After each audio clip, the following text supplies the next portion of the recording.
This program is about boudoir photography. Every episode will likely feature discussions about nudity. It is intended for mature audiences only. But I couldn't hand deliver it to her myself because they were going to some like out of country thing, something rich people do that I don't do. So I gave it to my friend Jill, and she handed it to her, and then I got a call with her crying on the phone. I got so scared. I'm like, does she hate her books and her photos? I'm like, I'm gonna quit. I'm gonna like jump off of a bridge. And she's crying, and like in between the tears, she's like, I have never felt this beautiful in my life. You are now listening to the Best in Boudoir podcast. In this episode, I speak with Korin of Wonderland Boudoir. We discuss the importance of building a team and investing in yourself. Welcome to the Best in Boudoir podcast. We're here with another special guest, Korin from Wonderland Boudoir. We'll get right into it. Korin, how are you doing? Doing great, thank you. Could you please introduce yourself for the people who don't know who you are? Well, my name is Korin. I am a boudoir photographer. I am based out of both Dallas and Los Angeles. I just recently moved to LA. I've been shooting boudoir since 2014, and that's when it was about the time I started just focusing on that particular genre of boudoir. Since then, I shot like hundreds of women in different locations around the world, and it's been a totally fun process. Nice. So boudoir has different meanings to different people. People mean different things when they say it. What does boudoir mean for you? Yeah, boudoir, to me, it means, that's a really good question. And I wrote like a whole blog post about it on my blog. But for me, it's intimate portraiture that really allows women to fall into their divine feminine without worry of being judged, without worry of pretty much anyone else's opinion, and to be completely unapologetic in who they absolutely are. Too often are we, like, especially women, and really everyone, but because I deal with women, that's who we're talking about, we're placed in this box of like cookie cutter beautiful. And in reality, there's no standard to it. And so that's what I like to kind of like portray inside of my work, is a lot of strength, a lot of beauty, and to understand that there is no set standard. So how did you get started in this? I think you said that you started focusing on boudoir. What were you shooting before? So just like everyone who's like starting off in photography, you're like shooting everything. You're shooting cats, you're shooting dogs, you're shooting weddings, you're shooting like newborn babies, like you're shooting flowers, like everything. You're shooting everything. And I was shooting weddings for a while, and I have to say more power to anyone who is a wedding photographer, because that is the absolute bane of my existence. Like, I am so happy this day is for you. Congrats for the next rest of your life. But to be a photographer shooting weddings takes this very special person who absolutely loves that type of work, and I was not her. I did shoot a lot of amazing couples, I will say that, but then I don't know if you've shot weddings as well, but it's never to me the couple that's the issue. It was always the people else involved inside of the weddings that are really the hardest to deal with. Go ahead. Sorry. I'd always avoided weddings. I've shot two and, friends, but if at all possible, I tried to stay away. Yeah. No, very good for you. So as I was starting to get more involved in like shooting and photography, I was starting to like try to go more towards fashion, but I kept getting emails from people asking me if I would shoot boudoir sessions. And at first, I'll be honest, I thought it was kind of weird, because I was like, first of all, what is boudoir? And second of all, like, after I figured it out, I'm like, I don't know if I feel, comfortable with that. But then finally, I think I got like my 6th or 7th email, and I was like, you know what? Let me just try this out to see what it's about. Did it one time, fell completely in love.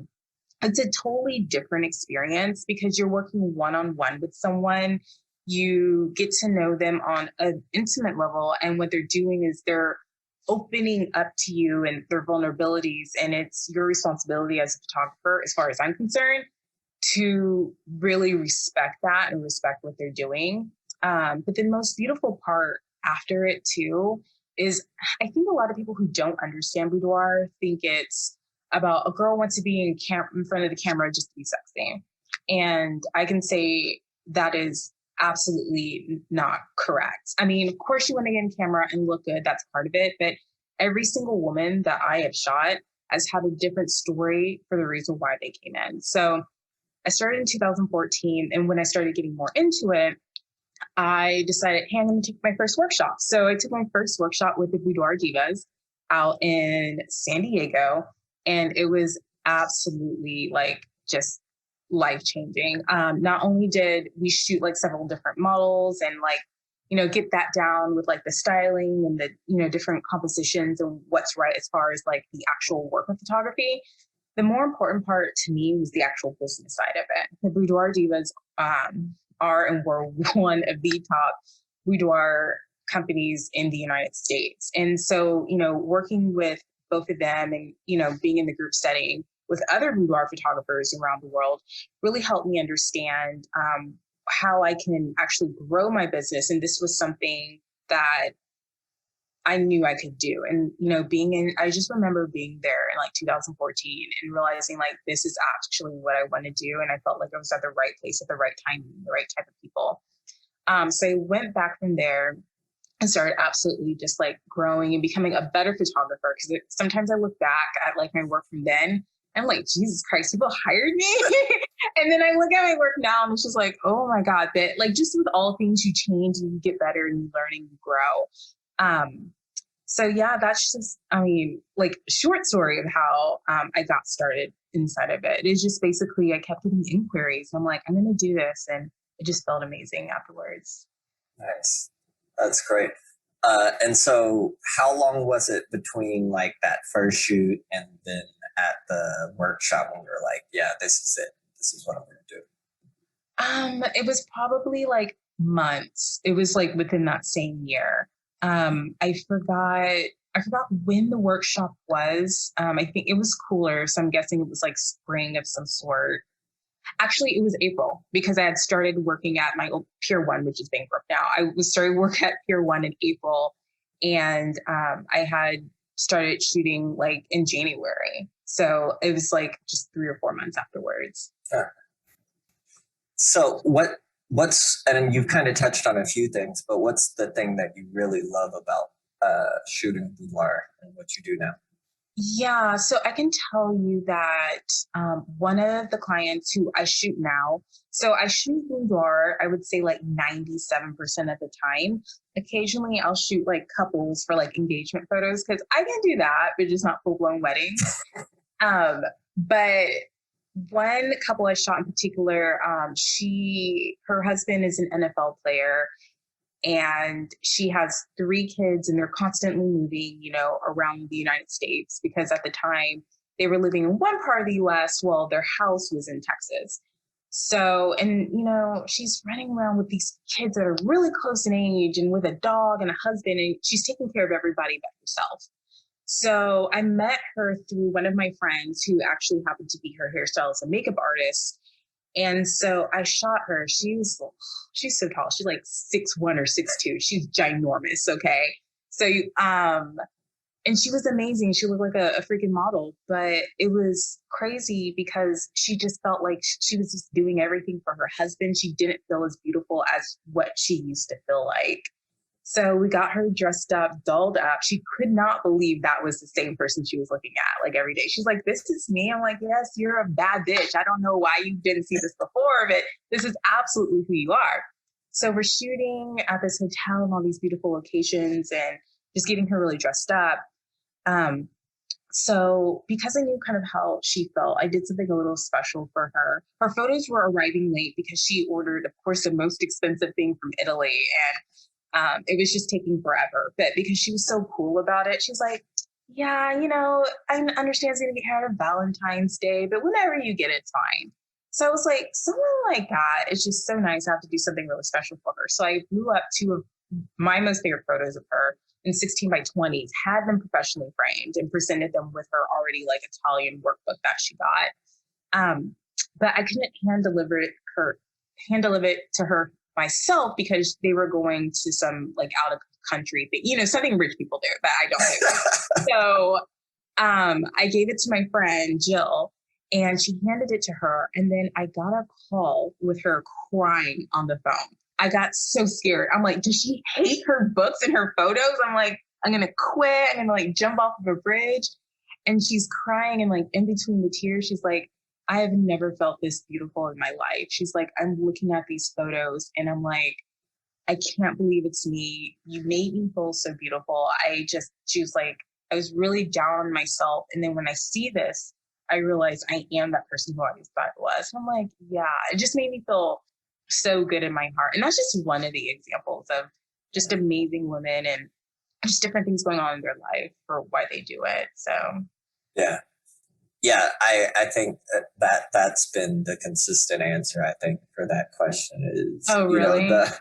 it's the clients and how you get to help them like either discover a new side of themselves or rediscover that part of themselves that they'd felt out of touch with. Yeah. And I mean, I'm not a mom, but I can only imagine like you were living your whole life for yourself. And then now you have, three or more, or even one kid, but in her case, she had 3 kids that you're taking care of and you're managing on top of like your husband's career, and you're putting everyone ahead of you. So, and like a professional football player has, those careers are super consuming. He's got to disappear for months at a time for practice and scheduled games and all that stuff. And it's just hard. I can imagine. Yeah. So it made me feel amazing that she felt that great. Yeah. That's really, like you said, that it gives you that boost to move on to that next one, get through those hard days. All right. So, what inspires you to do the kind of work that you do? So like we understand what you love about it, but like where do you find your inspiration, your ideas, your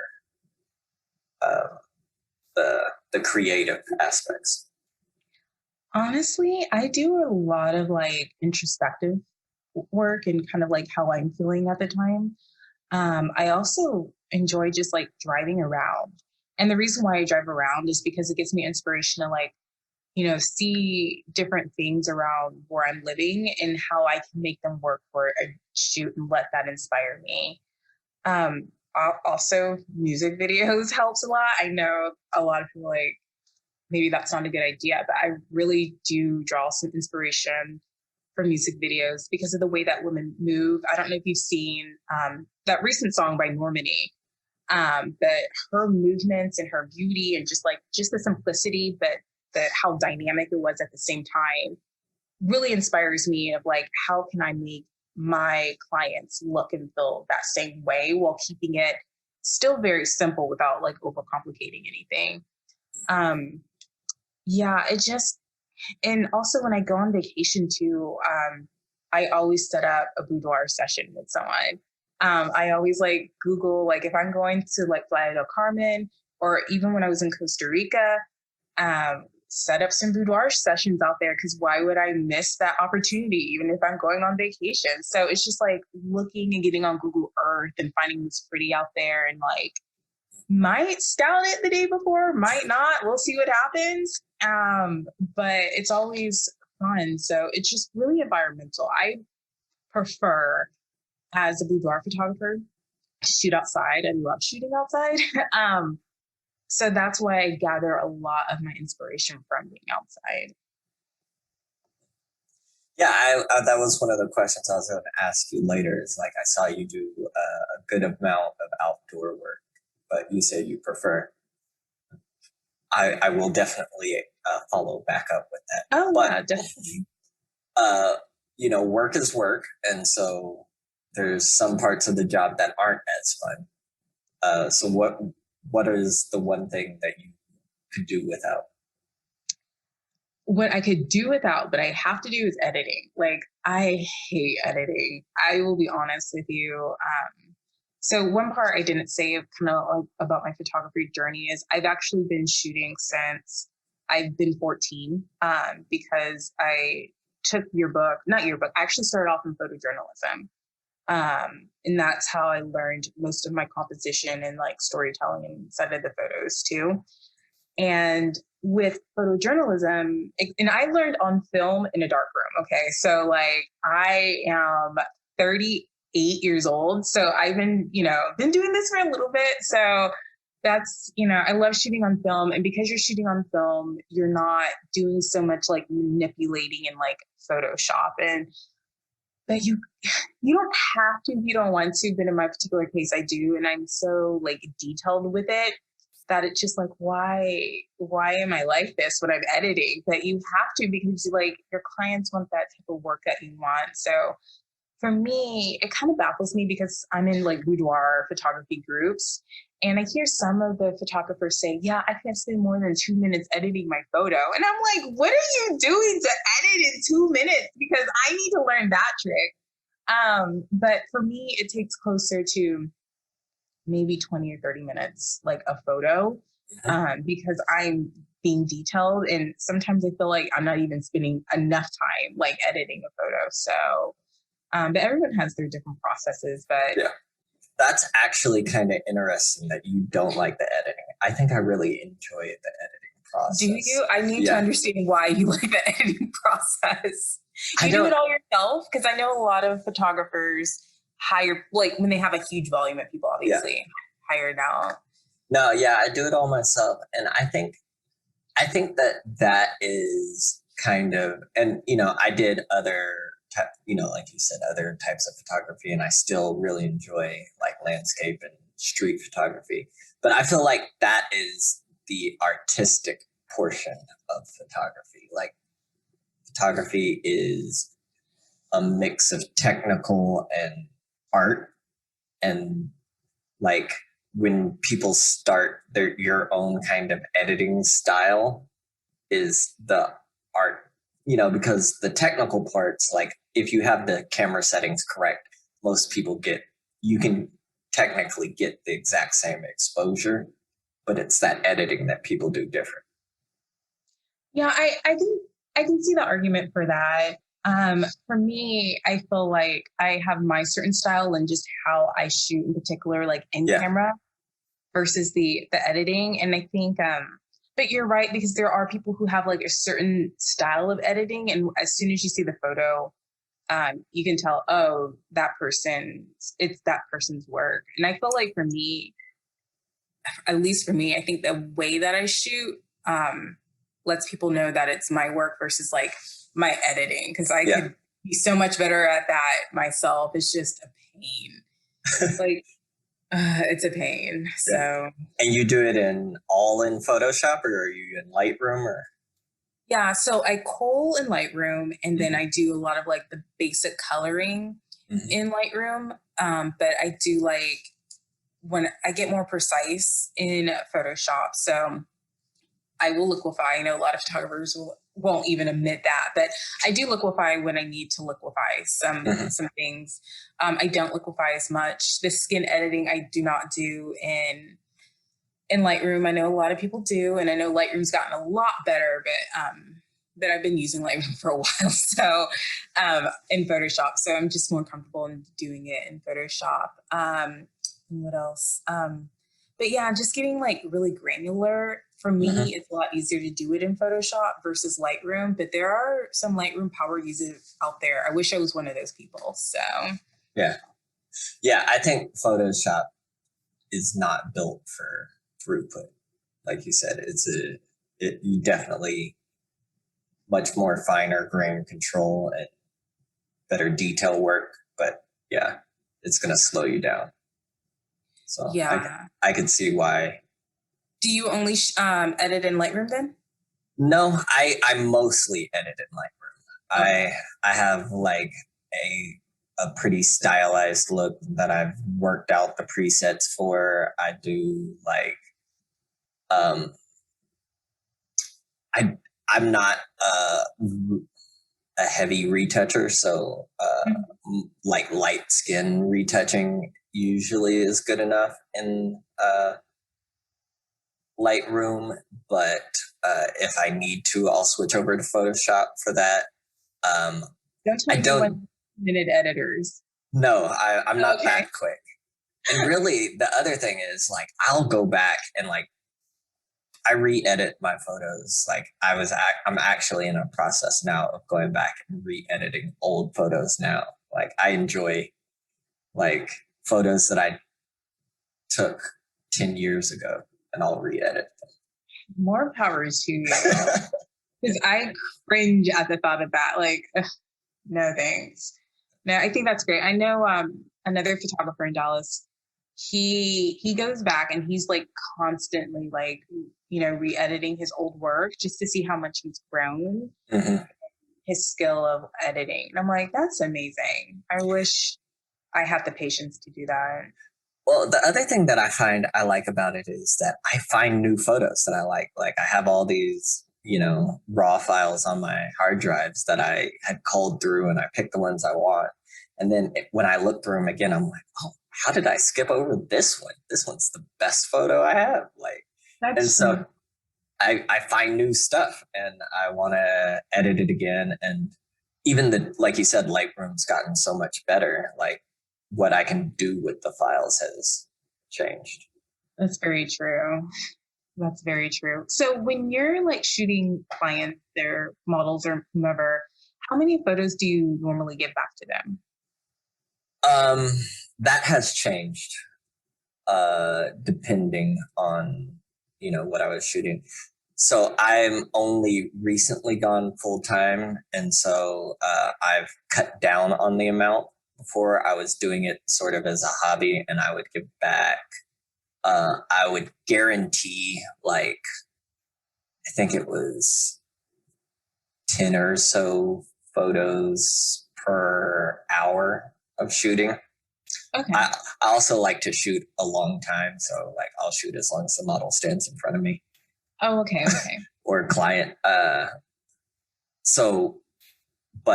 And then sometimes I'd end up giving back, like, if I liked a lot of the photos, they might get 60 photos back or whatever. So it was always a range.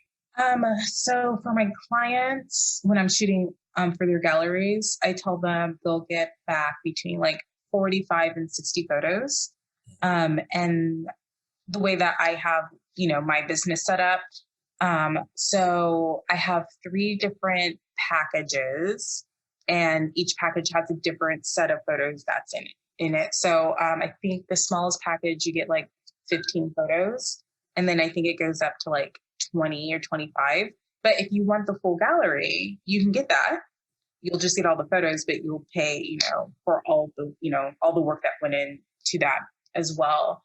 For me, because I was so used to editing anyway, and I take about 2 weeks between the time that we shoot and then the time I present your gallery. So during those 2 weeks, I'll edit all of the photos completely, because for me, it's a lot easier to sell versus them seeing like the raw images and they're like, I didn't look so good. I don't know what it's going to look like. And then by the time you're done, then all you needed, I found that works better for me because clients typically buy all their photos because they see they look good in all of them. And then it's just a lot easier from that point on to get like the final photos in the photo album they want or the prints that they want to. So that part's the fastest for me.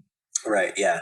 I think that that was something that I also do as when I was hobbyist. I'd let, you know, the client model choose whatever they wanted. They're like, oh, here's all the photos, pick the ones you want. And now I'm definitely doing the, you know, only the culled and cleaned up and edited ones. Because like you said, you don't want to, I think it is, they don't understand the processing of and how, you know, they're like, why does it look, it's dull. Yeah. And so if, you know, they want those Instagram photos or, you know, Pinterest like photos. So that's what you should present. But I set up when I speak to, and I might be jumping ahead, but when I speak to my clients, I set up expectations completely of like our entire timeline of like, before a shoot, it's going to happen at our session, and then the process for me to edit your stuff and then present it to you, and then what happens after that. So complete transparency. No one's asking questions. No one's rushing you. So, but yeah, that's helped me a lot. But when it comes to like models that I shoot with, I might give them between like 10 and 15 photos. And I'm just giving them like the best of the best. Right. Because if my work is out there, I don't want to look at something and think, I understand why I edited that and gave it to them. So, and it's always the photo that you like the least that they like. And it's like, why are you like this? So that's why, like, when I'm done editing, I'm with like personal projects. Mm-hmm. And before I present it to anyone else, I'll wait like 2 days or 3 days, look at it again, and then like send it to you got to sit on it a bit. Yeah. What's something that you really need to like do your best work? And that can be like anything from music to gear to coffee to whatever it is. What's the one essential that you need to? One essential. So if I'm shooting a client, the one essential that I definitely need is, okay, I'm going to name two, I'm going to break your rules. So I definitely need like good music.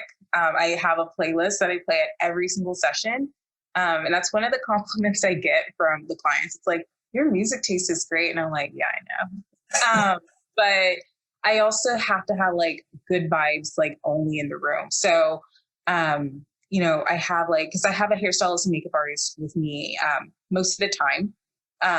And so with that, my team or the people whom I work with, like know my style. So they know like how to set them up, how to get the client happy and relaxed and get them in a good mood. Because a lot of times when you have your clients come in, they might still be a little bit like rushed and like, oh my God, am I done? Blah, blah, blah. So we set that up and make sure they have a good vibe. And then, before we actually start our session, we'll sit there. I'll sit there with the hairstylist and makeup artist, and we'll just talk about whatever. Mm-hmm. Because you want to relax. You want them to be your friend. You want to create a good rapport. And even though you're having those conversations like prior to them actually coming in, sometimes it's just good just to talk to them about life. Like if they're doing this for an engagement session, my hairstylist will say, well, tell me how about the ring? How did he propose? And you get the person instantly smiling because they want to tell you all the details about it. And then you start getting into all the just the different details. And it just creates a great vibe. And the person's totally relaxed, which helps a lot because then you can go into shooting and they still might be a little tensed up. But then when they realize, oh, this is it. And these are like, it felt like I'm with friends. It helps so much. So I definitely love to have good vibes and a great team. So I guess that's my answer. A great team and great music. So that's an interesting thing. I wanted to get your opinion on who do you allow in your room? So I know some photographers, it's like one-on-one only. You said your hair and makeup person stays for most of your shoots? Yeah. So normally for the way that I work, I have a hairstylist and a makeup artist. I have two different people. Mm-hmm. And I know a lot of people like to hire one person. I'm going to give you guys a life hack, whoever's listening. Get two people if possible, unless that person's just absolutely amazing at both, because just because they're a hairstylist doesn't mean they're good at makeup and vice versa. And you will see the difference in your work. I mean, I think that's one thing that changed significantly in my work is just having a makeup artist and hairstylist and those clients that were just really adamant about not having one. It's just like, nah. So I agree with that. Or that's just how I work. So they stay with me the entire time because I'm only like focusing on the model. And so what I see is just how the model is looking and then just the background, but they're looking at the hair, they're looking at her makeup, they're looking for touch-ups, things I'm not actually looking at. I'm looking more environmentally in your pose and the styling. And so because I'm working with these people so much, they know and I shoot everyone that I work with. So I shoot my hairstylist and I shoot my makeup artist constantly. So they remember how my client is feeling. So, and it helps me a lot because when that person's sitting in the chair getting prepped, they're able to speak to their experience and how they felt and what I'm going to do. So it makes them feel more comfortable because, oh, she's been through this before. She knows how I feel. Yeah. But those are the only people that are allowed in there. If I'm shooting a client, I do not want your best friend there. I do not want your husband there. I did do a boudoir session with someone's mom and sister watching. That was interesting. And they are just like cheering her on. And I'm like, okay, they can come like whenever we do it. But I will say that I shot one girl. She was a total dynamite. And then she said that, oh, my friend's in the area. Do you mind if she comes? And I was like, that's fine with me. I was like, I shot with a mom in front of her daughter and her sister. I can shoot in front of anybody. So, but I was like, for you, it might be different because now you're going to be focused on what she thinks and you're not going to be focused on our session. Mm-hmm. So her friend came and she asked her to leave after like maybe 20 or 30 minutes. Yeah. And it was her best friend. Her friend wasn't offended, but after she left, she was like, you're absolutely correct because now I can only think about what she's thinking. And you don't want to do that. You want to be centered and like, thinking about you and me and making like awesome shots. Mm-hmm. Yeah, I think that that makes sense. I think it's different as a male photographer. I always have I bring a non-disruptive escort. It's fine. You're like, yeah. I usually tell people it's like, tell your escort that photo shoots aren't as exciting as they think, especially when you're not involved in them. So you might want to bring like a game or a book,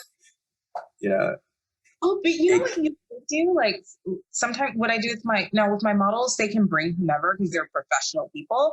Mm-hmm. But I always like whomever they're bringing, they can't just stand there. I put them to work. So you're holding a reflector, even if you're not doing anything for real, you're doing something. So I don't know. I've had it go bad. Like I give them a job and they feel like they have a job. They're like they've got input now, and I'm like, okay, wait a minute. That is funny. I've never had that. What was your example? Like you're like, oh, I'm the director now. Like Well, no, like you're like, oh, help the light, and then they'd be like, wait, let me fix something. Wait, let me change this light. I think they need to move over this way a bit more. Like, yeah, just hold you're a light stand, please. But. Well, it was funny because, with my hairstyles and makeup artists, I think they were a little bit like that at the beginning. And then they realized, what they were seeing is not the exact same thing as what I am seeing. Yeah. So they just, stopped giving their input about, what I should be doing. They realized, that doesn't exactly work. So. Right. And like you said, it's hit or miss. Like some people I've had people come in that were really active and were really helpful. Like they really had good eye. They really had good suggestions and whatever. So, you never know. We are into the 5 photo segment. Okay, awesome. So let's pick your first photo and you can tell us about that. So this is probably one of my most popular, famous photos that a lot of people know. It went completely viral.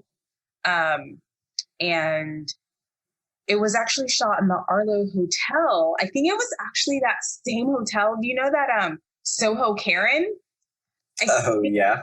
I think because it was that same hotel. I could be wrong, but I think it's that same hotel. And that hotel is absolutely stunning. It smells really good. It does. I still remember the scent of that hotel. So it was great because I met this girl off actually Model Mayhem. Uh-huh. And I don't normally use Model Mayhem, but I was like, I don't know anyone in New York. You can't I don't know how else to do this. So she hit me back.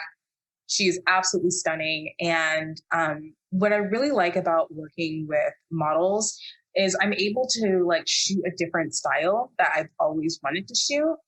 And in this particular case, I was kind of able to do the same thing. She had the big, beautiful hair, gray bodysuit, but we just shot in public. There was a whole bunch of people in that room that you can't see. She's like, you see a backpack in the back that I can see, like someone's bag, but I don't think anyone would notice that because there's like maybe 4 or 5 people sitting at that table. And so we just shot that kind of iconic photo.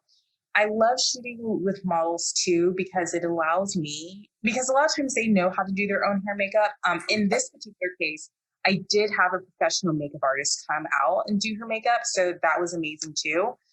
But with models, they're more like, yeah, let's shoot with whatever. And the thing about New York is that people, I think, are used to seeing like half naked women, like wherever they're at, because I shot her in this like library and no one looked up. No one cared. It was like, what? If I had shot this in Dallas, there'd just be people standing there having a whole conversation with me about like what I'm doing and stuff like that. So yeah.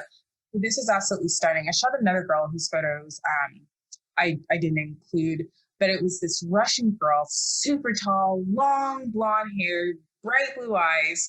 And she was like, there was a bar on top of that hotel. And she's like, let's shoot up there in the lingerie. I was like, there's like 500 people up there. Oh, what? Let's just do it. And I'm like, okay. This girl proceeds to get undressed completely. And I'm like, what is going on right now? And I'm just shooting and like no one is paying attention to us. And I think we were about maybe like 10 minutes into it. And finally a bouncer came up to us, super nice guy. He was like, hey guys, we can't have you doing that. I was like, oh. Then we just left. I got some really great photos and it was awesome. But you know, going back to Izzy's photo, one learning lesson about this one would be kind of like afterwards. So I put this on Instagram and it went completely viral. But the thing that I'll be honest, that upset me about this was a very famous Black Instagram account, you know, got a hold of my photo, tagged Izzy in it, but did not tag me as the photographer in it. I think this photo probably got 25, 30,000 likes on it in just like 24 hours. And like, I did not get one piece of credit. And I tried to reach out to them, no response. And the only reason I found out about it was one of, you know, the photographers in Dallas was like, hey, this is your work. And they're like, they didn't credit you. And it's just so defeating when that happens because you work so hard. You're not just taking a photo, you're editing, you're getting the location, you're picking out the lingerie, you're communicating, and you put it out there for the world, which is great, but like it sucks when you put it out there and people love it but don't want to give you credit for it. And it's like, come on. So, or even like in this case, like they intentionally omitted you. You're like, well, you credited half the team. Exactly. Yeah. Right. And I don't even think the makeup artist got credit for it. Yeah.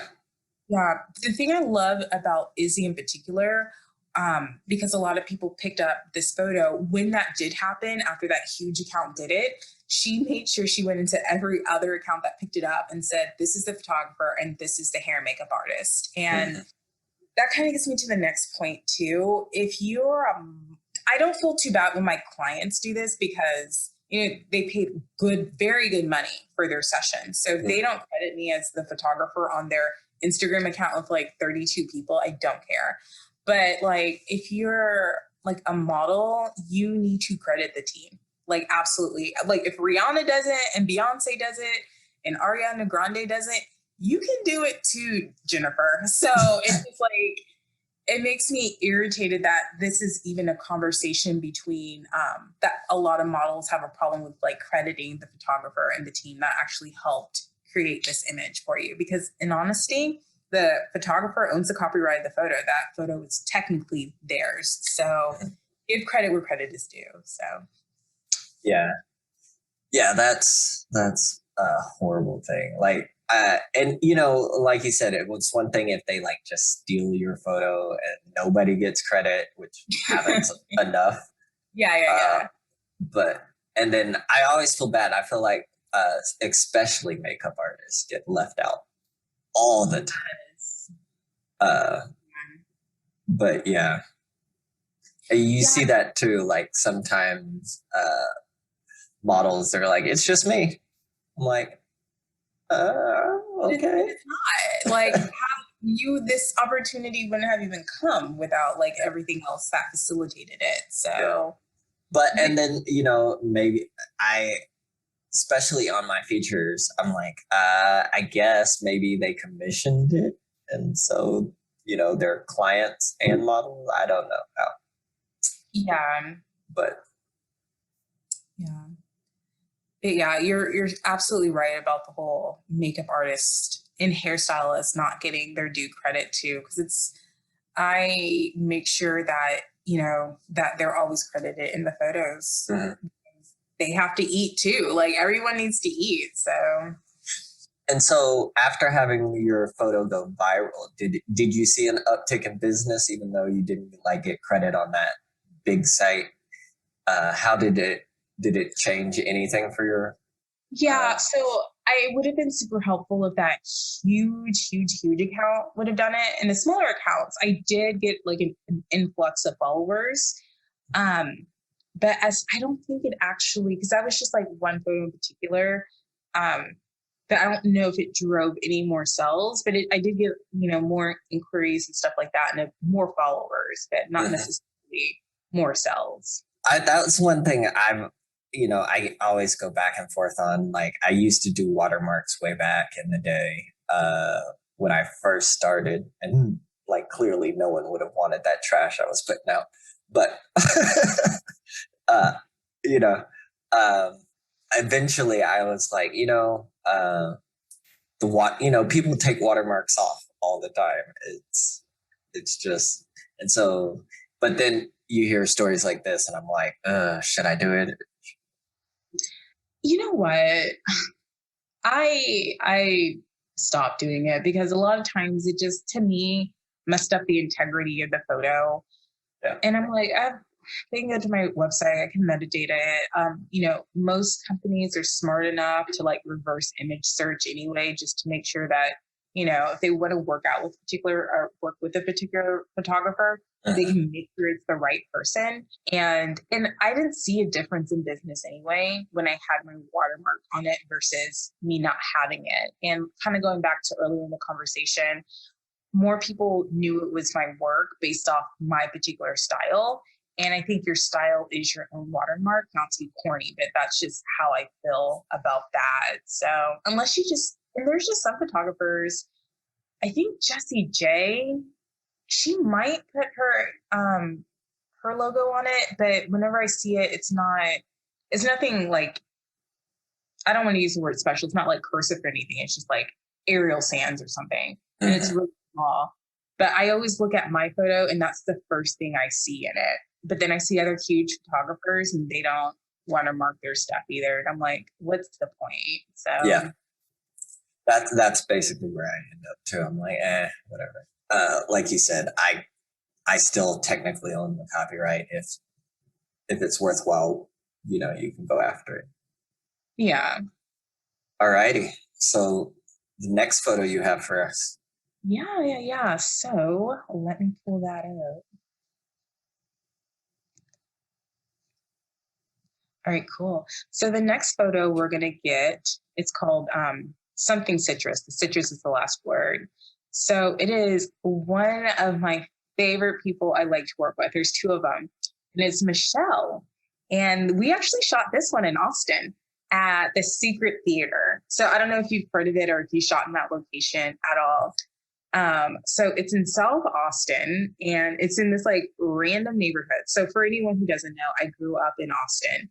And so I grew up on the South Side. So I'm really, familiar with the South Side. But when we went to this particular area and like I've seen everyone shoot here, I'm like, where is this grand location everyone's shooting at? Because this is a whole regular person's house. So like we get there and it's a regular house, but the back, they just like built into this like wonderland or something. I don't know. Have you shot there before?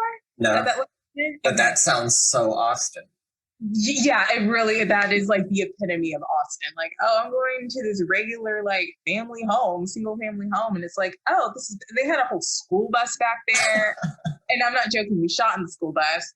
They had like a theater, which I have another shot of it with a different person in that same area.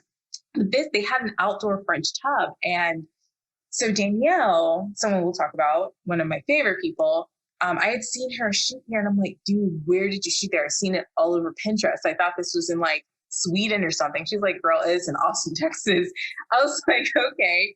She gave me the address. I looked it up and I've always wanted to shoot like outside in a French tub and like nothing but citrus. And I was like, this sounds crazy, but I gotta find someone who's like down for the cause, right?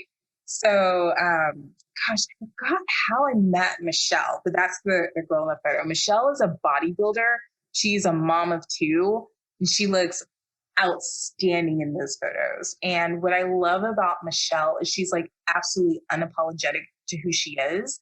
And she is not scared to grow. She's not scared to put herself out there. She's not scared to do anything new.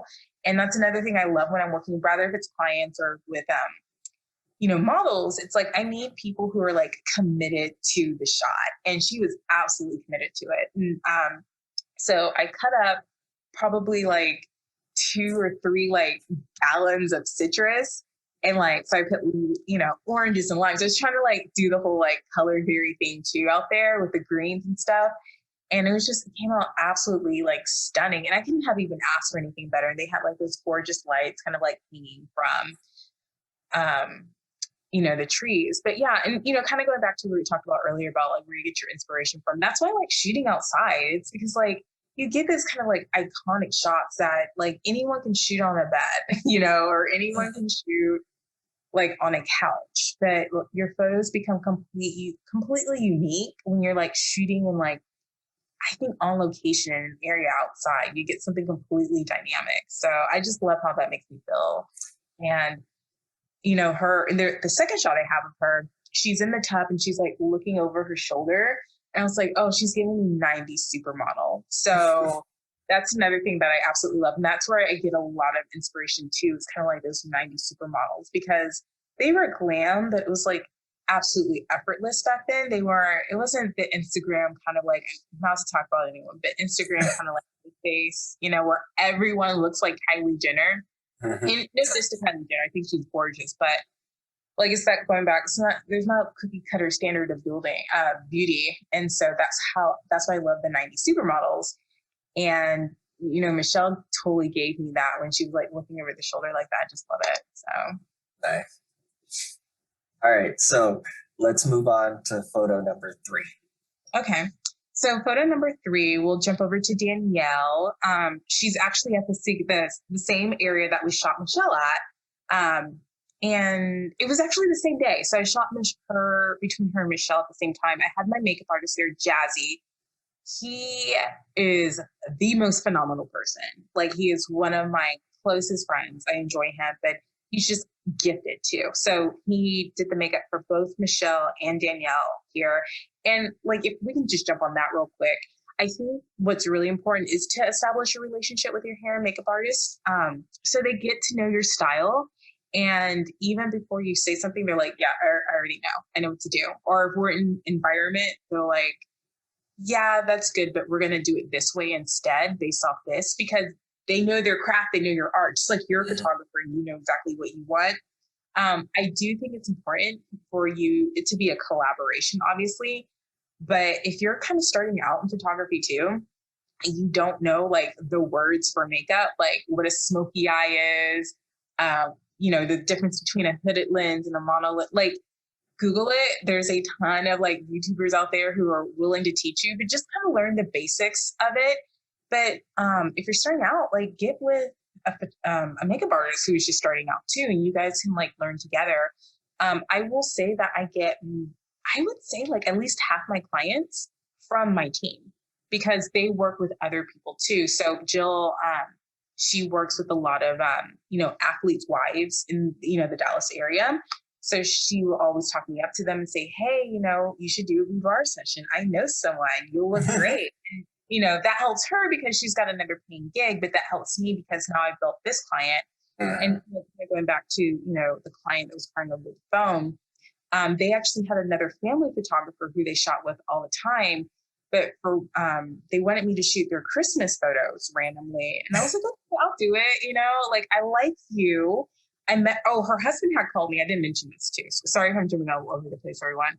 After he had called me, I met her husband, and her husband was just so happy. He was like, thank you so much for those photos you shot. She looked amazing. I've never seen her so happy. So then, we shot her Christmas session. And that's another thing in networking too. So I have not a sorority sister, a friend from college who actually decorated their whole house for their Christmas photos too.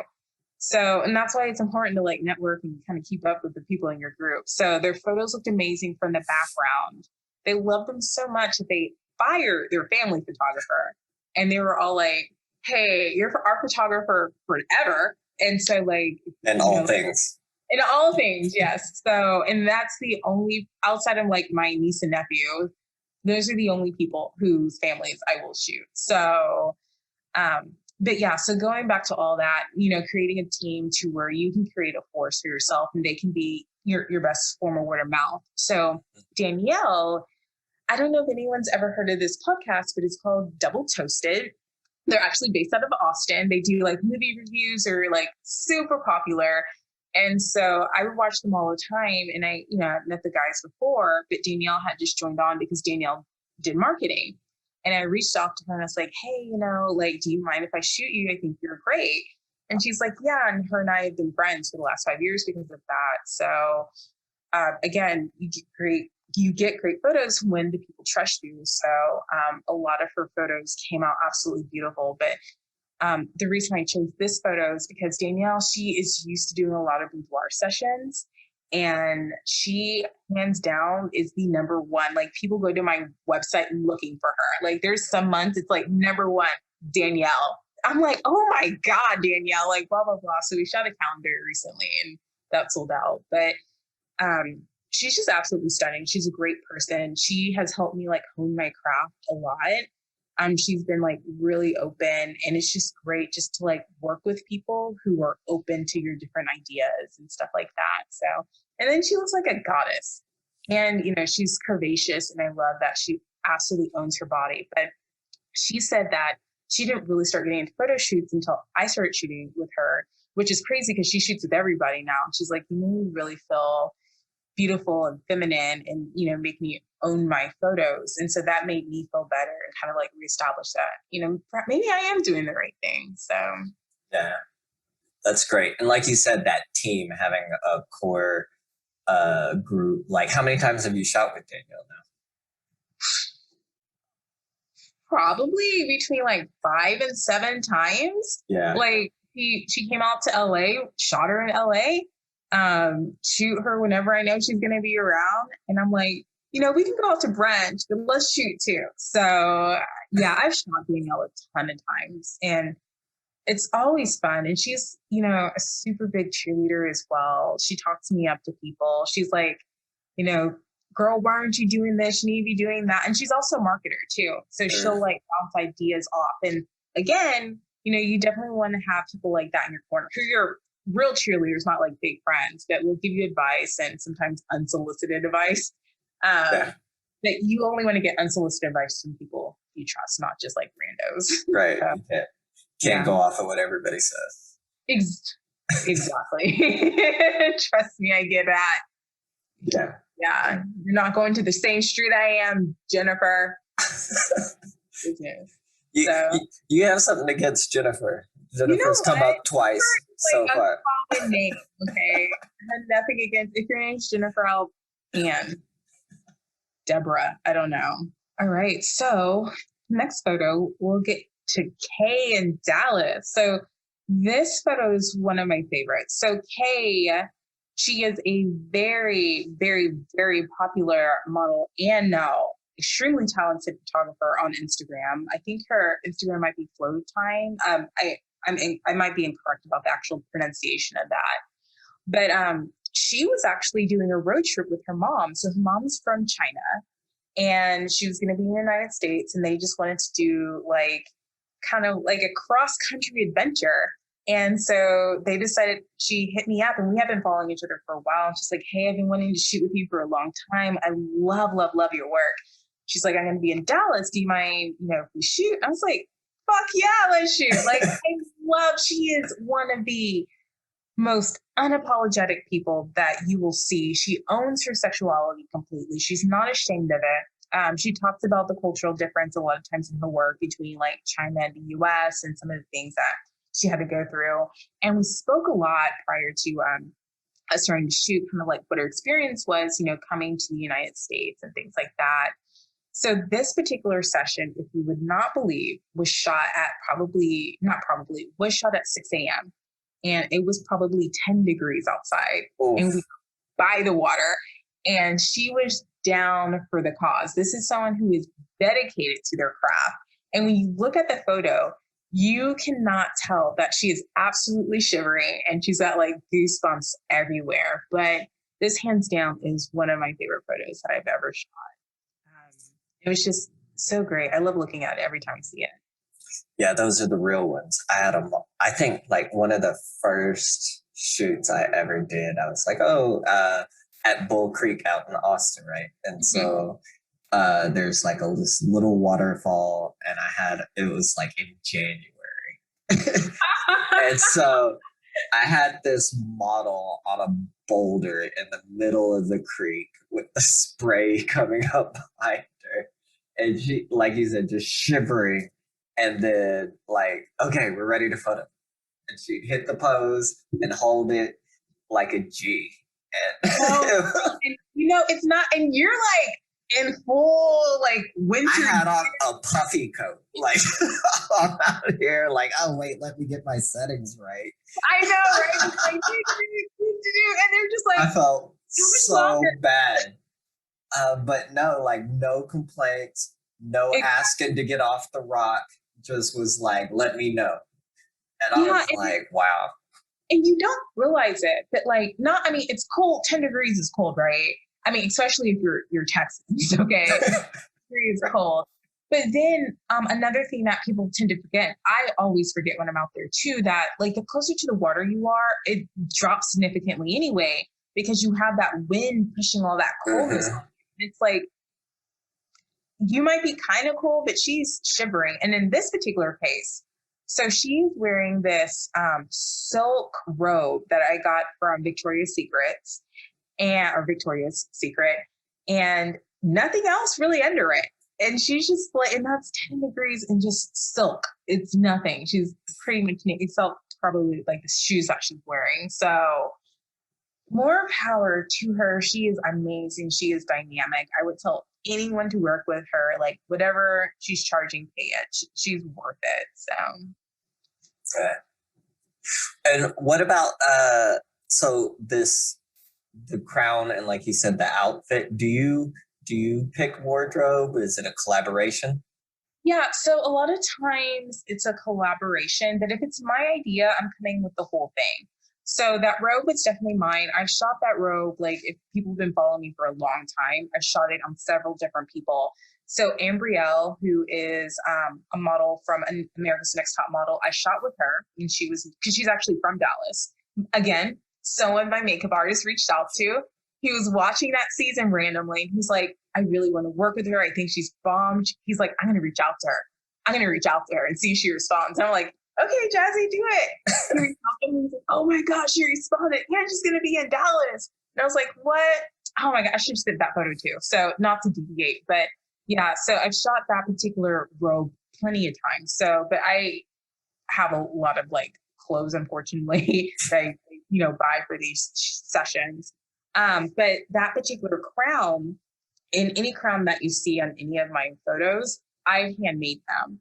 So I made this crown that she's wearing. It's a little bit wonky, but other photographers have actually taken that crown and other crowns that I've made too and decide their work, and I just give it to them as well. But yeah, I take a lot of time when it comes to, like, I love putting my sessions together, like creating the mood boards, especially if they're like personal projects to me. So I personally do that. I trust myself because I like my taste and I know what I'm going for.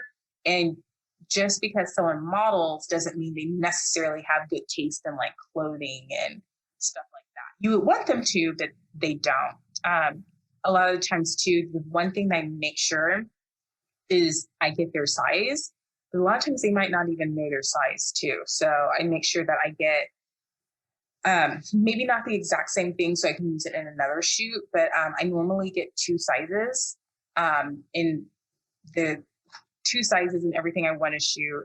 And I typically shoot 3 different looks. So there might be a total of 6 different looks out there, but we'll choose the top 3 that matches her body type and flatters her frame and fits the setting that we're going to be shooting in. Okay. Yeah, I could see how that your client closet has grown. Yeah. So when I moved from Dallas to LA, I got rid of so much stuff. Like whomever that, Goodwill or to the homeless they gave it to, they probably have like some of the most fashionable types of like stuff out there.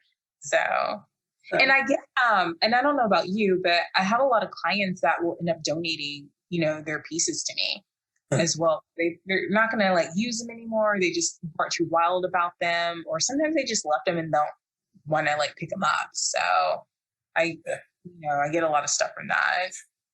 I have a lot of that. They just left them and didn't bother to come back and get it. I don't know. Maybe I'll call it a donation. A donation, yeah. That sounds better. Okay, so Jill, this is my makeup artist. She's in this big black hat and these like leather pants and this really cute tube top. And there's actually 2 photos of her, but we'll talk about this one first. So this one, again, like I said, I location scout a lot. So one of my favorite things to do is like look up, because you look up, you see things that you don't normally notice. And so in Dallas, especially, there's like a ton of parking garages in the downtown area. And it's like, I wonder what it looks like up there. So whenever possible, I'm normally walking around on my feet, but I'll just like take the elevator up to see like where it goes and what it looks like on the top. And in that area, it's absolutely gorgeous because you have what is that hotel that's right there? The Indigo Hotel. And because the Indigo Hotel is like an Art Deco hotel, it has a lot of different patterns and interests with it has a lot of different like artwork done in brick. I don't know the word I'm looking for right now. On that hotel. So it like pops out completely. But what was beautiful is that they were redoing the Standard Hotel, I think it is. I forgot. It's across the street from that park. But it just looks like a real cityscape. It kind of gave me like New York vibes in downtown Dallas. Downtown Dallas is not that big for anyone who's like listening to this. It's really not. So it gave a really beautiful kind of cityscape. And what I really liked about that photo too is just how like beautiful Jill looked. She's absolutely dynamic. I think another thing that is getting better now versus even just like 2 or 3 years ago is there's more diversity in look where we're talking about like diversity in color. And a lot of times when people are talking about Black, it's more like of a lighter tone versus like having beautiful chocolate people as like the models. And so for me, I always love when I get like, especially really melanated clients that come in. And I'll tell you another thing, I do get booked a lot for having women of color like on my website and in my portfolio. And it's not just by Black women. I get a lot of Asian women and a lot of women of South Asian descent who come and say, hey, I wanted to make sure that I got a photographer that understood my skin complexion. And I feel really comfortable with your work because you have a range of it. So I really love making sure that I get more dark-skinned women in my photography as well. So, but Jill, she's just dynamic in her personal hair and makeup, and she just looked like a dream out there. So, and she was actually shooting this so she creates wigs for her clients. And so this is what we were doing. We were doing a hair campaign for her. So this was one of the wigs that she had created by hand and just looked great. And in fact, it was recently, a couple of months ago, she sent me a photo with that, or sent me a shirt with that photo on it. So I wear it like everywhere I go because I just love that photo. It's one of my favorites. Yeah, now this one definitely gives me the 90s supermodel vibes, like that look. Oh, really? Yeah. Yeah. And the glove. Yeah, now Jill, she is stylish as all hell. Yeah, like I don't ever worry about her. And she's normally, her and Jazzy are the two people who are normally with me when I'm shooting. So when I have a question about something or if I'm debating it, I'm like, Jill, which one? She's like, this. And then, she's like, I'm doing the hair. Let's do this, that, that. So it's great having her. And she's actually, she's technically a professor. So she teaches at an accredited college for hair and makeup. Uh-huh. And so she absolutely knows what she's doing. Color correction, I trust her completely. I don't even when she's doing the client's hair and makeup, I normally don't look up because when she's done, I have clients that actually hire her for their weddings and for other parties too. So she is that good. Whoever's listening, hire Jill for everything. So, and Jazzy. But there's another photo with Jill here too. We actually shot that the same day. And it's at this apartment complex I used to live in downtown Dallas. And it's another one of her wigs. It's purple, it's short hair, but I just really like this one because it was a little bit more futuristic, it's a style that I normally don't shoot too much or at all. And I just loved how she looked like sitting on the stairs, looking directly at you. Really intense, a lot of intense color as well. And her styling is impeccable. And I think here's another thing I kind of want to bring up when it comes to photo shoots, especially if you're shooting for your portfolio and you're telling a story, there needs to be something a little bit consistent with it. And so for me, what I tried to do in this particular session was Jill had a lot of pleathers. So that was part of the storytelling too, that kind of made it consistent from photo to photo. But she also had a lot of purples in her work too. So when you're looking at one photo going to the next one, you can tell that they're each connected through the same kind of styling and the same type of color. So did you add a gel there? Is that in the lighting? So I shoot 100% natural light in all my photos. Yeah. And I think that's what's really important because I get questions like that. I think every time I shoot, is what lighting are you using? I'm just using the lighting that's around me. Again, I've been shooting since I'm 14 or since I was 14. So I have been accustomed to shooting every single type of light that's imaginable. And you have to really know your camera. And I always tell people it doesn't really matter the type of body that you use. Cause I know there's photographers out there using cameras from 10, 12 years ago. Yeah. Dynamic work, and it has nothing to do with the camera. Yeah. You don't know how to, if you don't know your triangle, you're not going to do too well. If you don't know your composition, I would recommend that you learn that.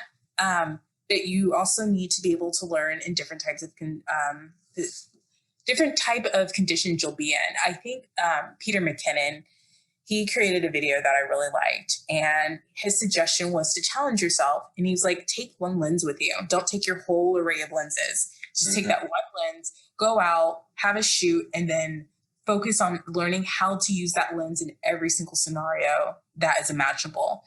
And when you challenge yourself in those situations, you become a better photographer.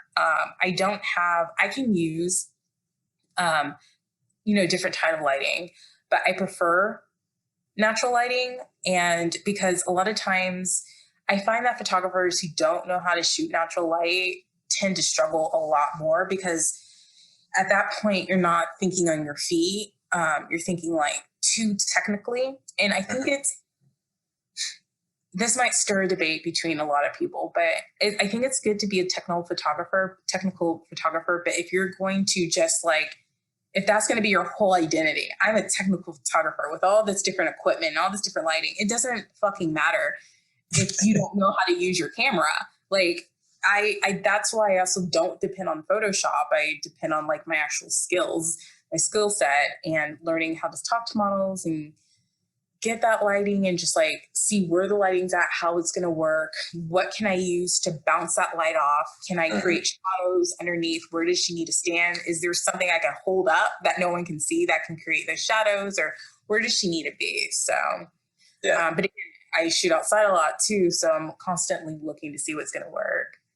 Right. Yeah. I think that, like you said, studio and technical, you can get people who have like too much control. And then, like you said, if they lose control of one thing, it spirals.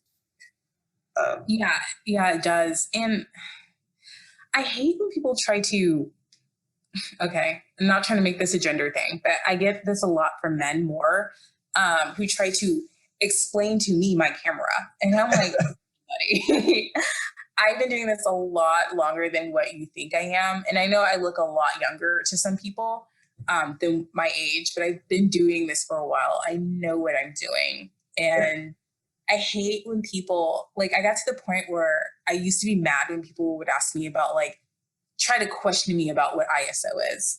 And so I just, like, I started acting dumb. I was like, no. Like, I don't want to have this conversation with you. So it's like, what are you trying to prove to me? Like, I don't need to prove anything other It's than like some kind of pop quiz. Are you handing out cash? Like, yeah. If I answer enough questions, do I get a check? And If not, go away. I don't show myself too much on my own business account. So I get a lot of people thinking that I'm a guy because I don't know why people just automatically assume that the photographer is going to be a man. And so when I correct them, they act offended that I did not see that as a compliment that they thought I was a man because they didn't. I was like, what is this? It's like Bizarro world. This is my DM, sir.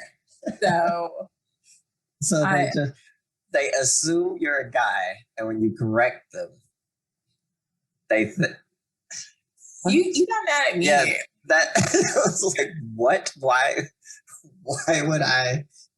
And it's never like, I'm never rude about it either. They're like, they'll say something casually and I'm like, oh, thank you. But just an FYI, I'm a woman.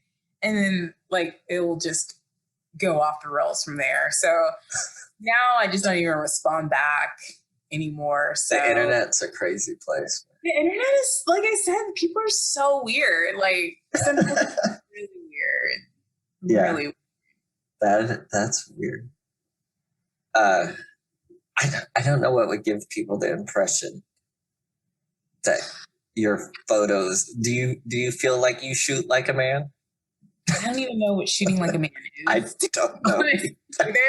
I think there is a stereotype though. If you see like a beautiful woman in a photo, she was obviously shot by a man. I don't think too often.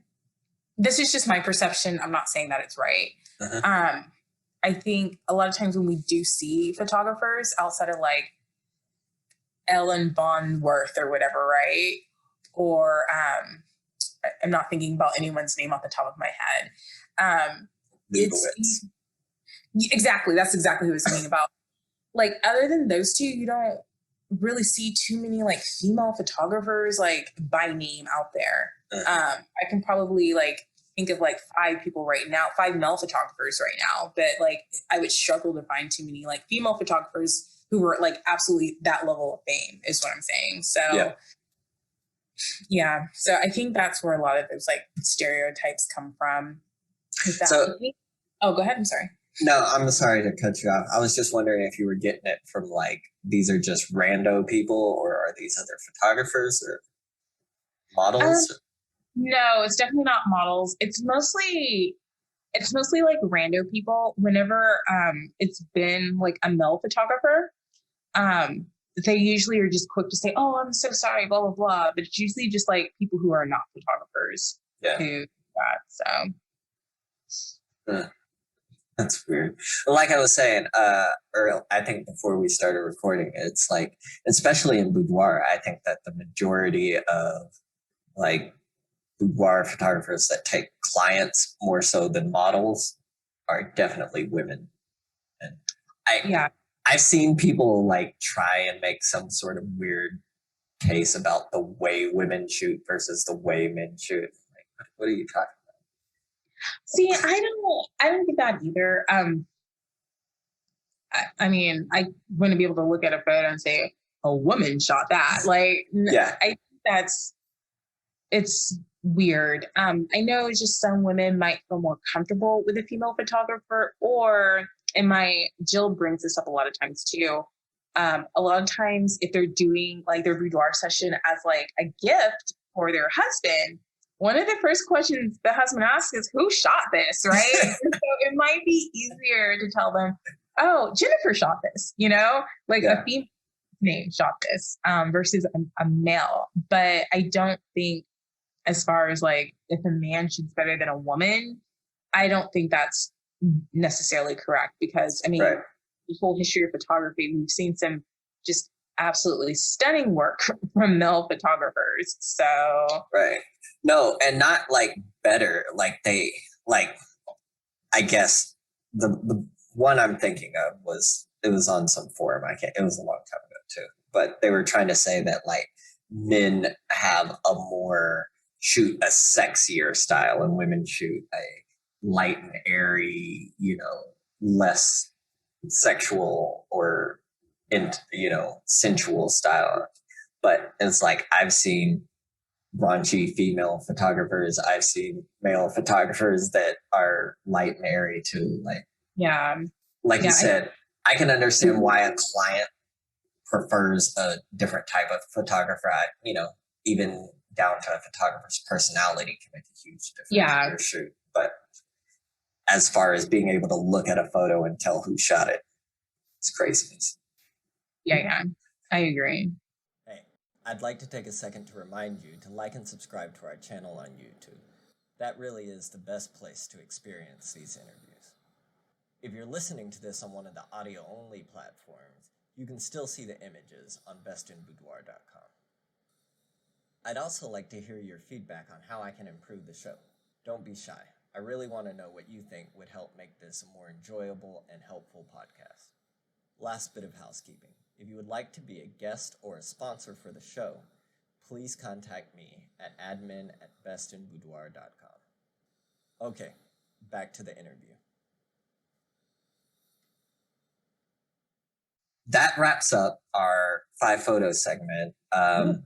Do you have, and I kind of have you going back to the well here. You've already given out a lot of good advice, but advice for people or a message that you want to impart to other photographers or people coming up are impressed by your work and want to do it. I often ask, like, if you were going to give advice to your younger self, what would it be?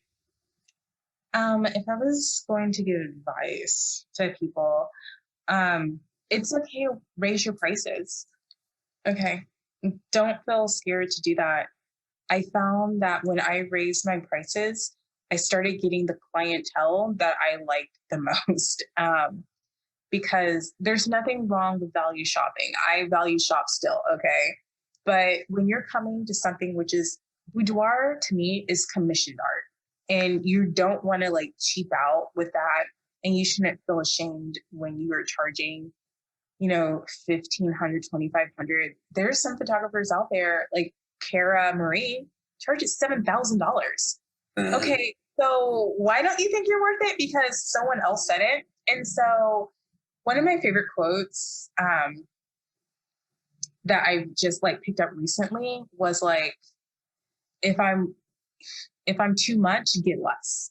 I mean, it's all that it is. It's like, I can't do anything for you. You don't feel ashamed because you're bettering yourself. You're putting a lot of money into your workshops. You're putting a lot of money into the wardrobe. You're putting a lot of time, something you cannot get back, into making your craft better.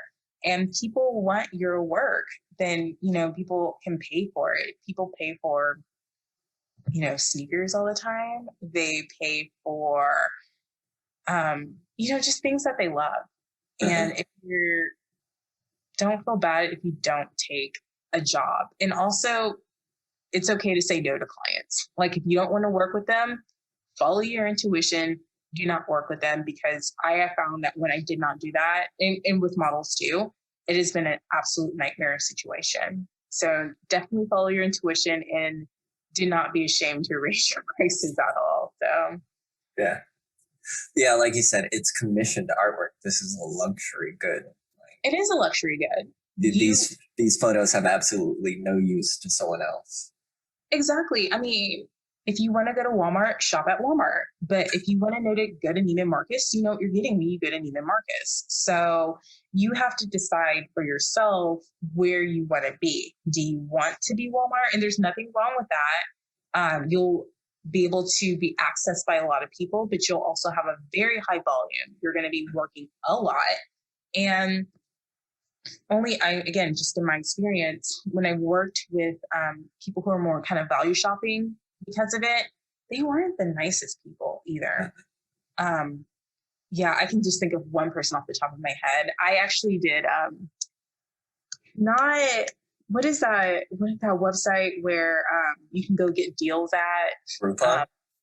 It wasn't, but it was Living Social. So I was doing Living Social.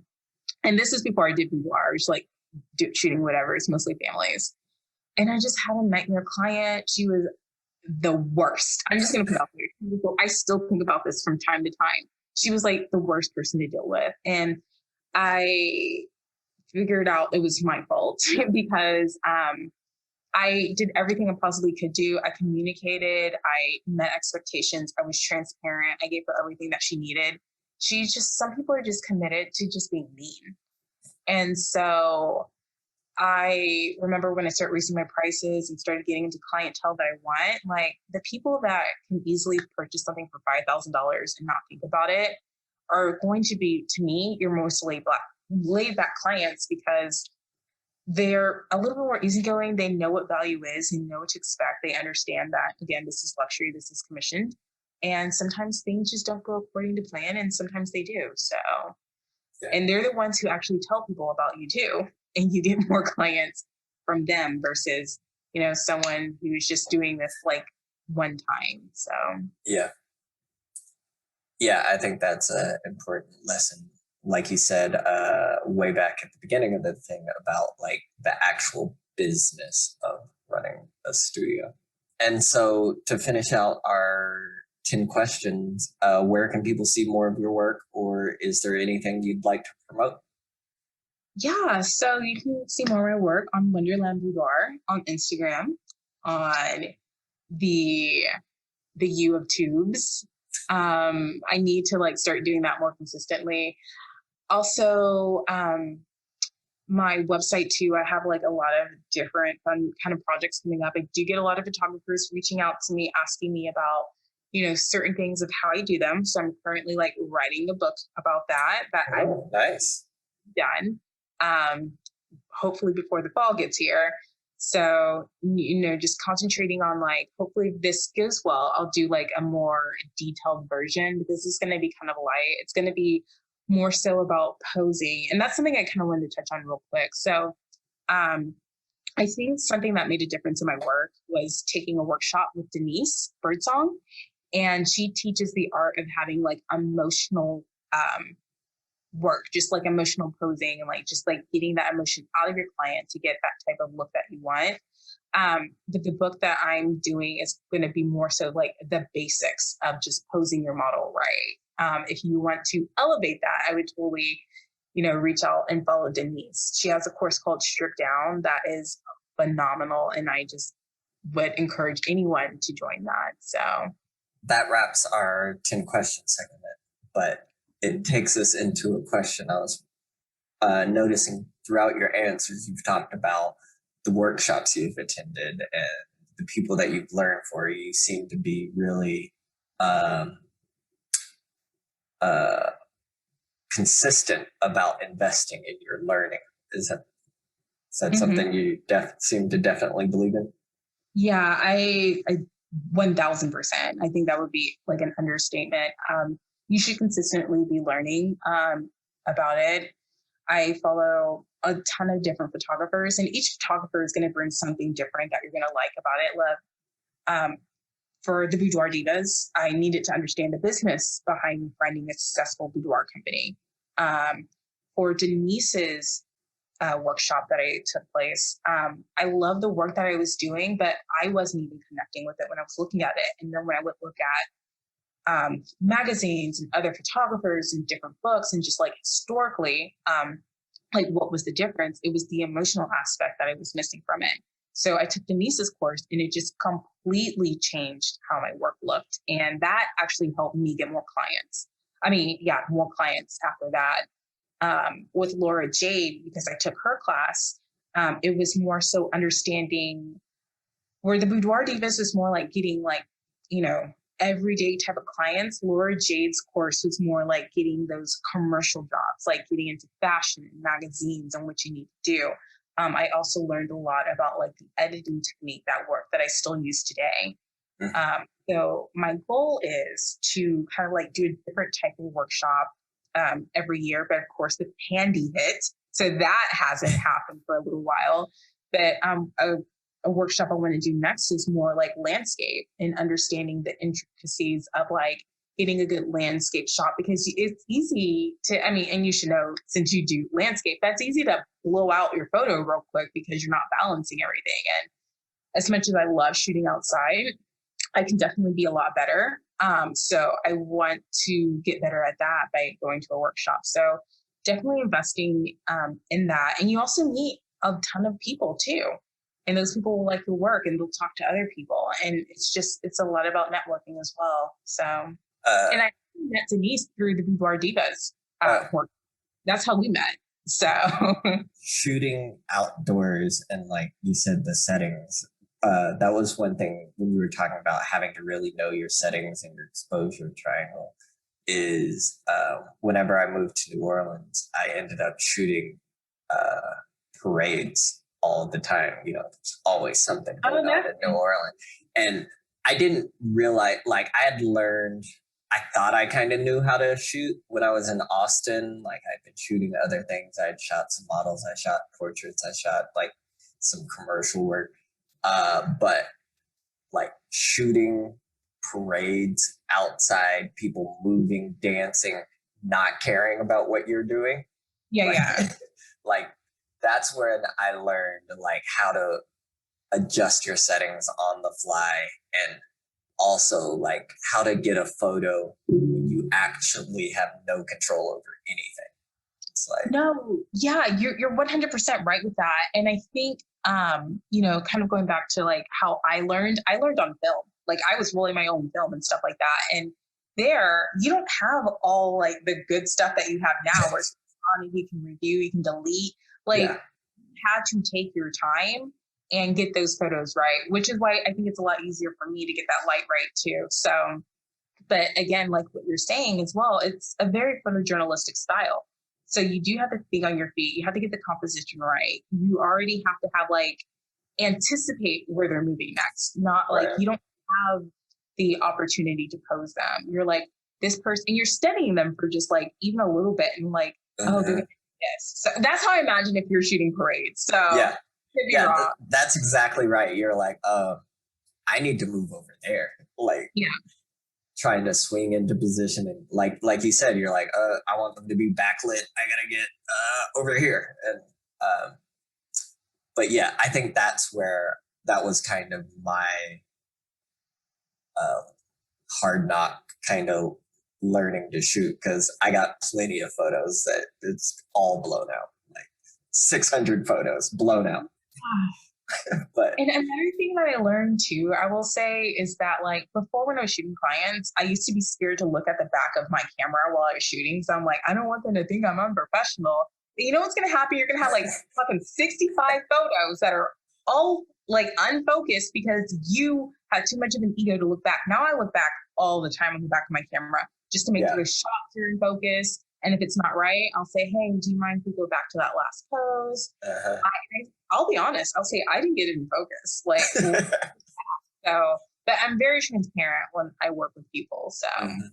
Okay. And then I wanted to talk more about your outdoor photos. I was reading in your blog that, and also in that first Izzy photo, you were talking about shooting where there's just people around. And I think one of your testimonials, they were talking about just shooting out where the crowd, like, are you just got these people out in the middle of the day?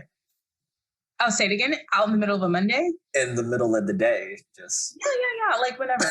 Like wherever they want, like, as far as like when to shoot, we could talk about that. But you have to make it look like the person is all by themselves. So like an Izzy, and that's another thing, you have to learn your camera, you guys. So like learn which gear is going to work and how you're going to get that like bokeh effect and like how you can straight shoot it. And sometimes you just got to talk to people like, hey, you know, do you mind moving a little bit this way? I know you're in the middle of studying for the LSAT or whatever you're doing in this library, but I need to get this shot real quick and I'll be out of your hair. So it took me, I'm an introvert. I'm very introverted.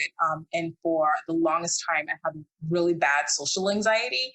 So it was really hard to just like even talk to people to do that. But being a photographer actually helped with that a lot. And it's just like, oh, this is my currency right here. So it looks like I know what I'm doing. So, hey, do you mind if I get this shot real quick? So, and then they see this big ass camera and they're like, yeah, I'll do. So, Yeah. But yeah. And so it made me get used to being okay with talking to people and kind of like not caring about like what other people were thinking, because, you know, my dad taught me a really good lesson one day. And it was so random. I was trying to back into a parking spot in his like 7 Series Beamer, and he was in his passenger seat, and I was so freaking out. I was about to hit like a column in the back of us, like one of those big concrete columns, and he stopped me. And I was like, Dad, I need to hurry up. He's like, who cares? He's like, that person doesn't know you. That person can't see your face. And even if they could, they're not going to remember you 20 seconds from now. But you're going to sit here and wreck my car because and get out of this person's way. And I'm like, no, take your time. They can wait for you. And so I think that's really important. It's like, regardless of what happens, you're going to be the only person stuck with the consequences. So you might as well do what's best for you in that moment, because that will be the best decision for everybody. So, but yeah, I mean, that's 100% true. Right. But you're the one who has to live with what's going on. So I say all that to say, that's why I started becoming a little bit more comfortable with shooting outside, because, you know, that's just what my passion was. And it got me really comfortable in just talking to people and just being more comfortable in doing what I was doing. So like, but your clients, how do they react to it? Or is it usually models that you're shooting outside? It's usually models, but I will have clients who will ask for that. So in our clients, so my consultation that you have with me, we'll talk about what your expectations are, kind of like how you envision your shoot. What about the work that you saw that resonated with you? And if they bring up, oh, I really want to shoot outside, I'm like, yes, like, how can we make that happen? So that, you know, a lot of clients aren't going to be down for that, because a lot of times I've shot so much work that I wish I could show that I can't, because, you know, you're shooting scientists and politicians' wives, and yeah, you might shoot the occasional soccer mom, but like, you're shooting these people who don't want their face to be shown. So they're probably not going to be apt to shooting outside. So yeah, you have to have a client who wants to do that. I normally let them bring that up. Yeah, that's what I was wondering, because in the testimonial, the woman was saying that she was posing and she had like a crowd below her. It kind of enhanced her experience of the thing. She was like, okay, look at me. I can hold a crowd. So. Yeah. You just need that confidence. It's like, oh yeah. I am her. Yeah. So, but you know, it struck me because, you know, most photographers are like, oh, I got to find somewhere super private that we can shoot. Like, not worried about it. No, I'm an exhibitionist. I'll hang out. Yeah, no. I don't have a problem with that anymore. And you know what kind of like sped it up was me being in New York with that Russian model. And when she just I was like, if no one cares, why do I care? And so from that point on, 2017, it changed for me completely. Yeah. And here's another thing. I think every photographer should, like, after they're done with their session, I'm a big journaler. Okay. I do a gratitude journal. I do everything journal wise. I think you should sit down and kind of like write down pen to paper what worked about that session and what didn't work about it, and what you actually learned from it. Mm-hmm. Because you're able to, you know, better remember things when you write them down. So that's just another piece of advice that I would give someone who's a photographer too. Yeah, that was another thing that really impressed me on your site is your post-session interviews, like that you. I was like, oh, I'm definitely gonna do that. That seems like a gold mine of feedback and material. But what? So, how'd you get started with those, and what has that brought to you? Yeah. So what's crazy about that? So I got started with those because I am in a few like boudoir photography groups on Facebook, and I write a lot of blog posts. I haven't done so much recently, but I normally write a lot. But you can only think about so many things, right? And so many different topics and like whatever. And someone in the group was having the same problem, and so the girl was like, oh, but I actually got it from Sarah Marie because she was like a guest speaker in one of Denise's sections in her boudoir workshop. And she says what she does is that she sends out a questionnaire to them. They fill it out, and she used that for her blog post. And so she's right, because then it takes off all the work. All you're doing is just writing those questions. Sometimes they might be the same questions for every post, but even though your questions are the same, and you can change it up depending on what happened in your shoot, obviously, but you're getting different responses because each person's experience is going to be unique to them. Mm-hmm. So that helps a lot, and it takes a lot of pressure off you. And also, blog posts help SEO. Just saying, for anyone who needed to know that. Right. Yeah. Yeah, and I noticed that you said you have one of the top rated blogs in Boudoir. Well, yeah, I did that for SEO purposes. There might be some great people out there too, but yeah, I'm definitely top rated for. I get a lot of models who have OnlyFans who reach out, so I'm definitely 1.48 on that. As of like yesterday, I might be, when y'all Google it, like 7.3. So I get a lot of that. I get a lot of brands reaching out to me too. So I love working with brands. It's great because you can creative direct that as well. So yeah. Keep going. Not again, sorry to interrupt, but one of my posts that have broken out, like have just gone weirdly viral, is like my top 21 lingerie brands of 2021.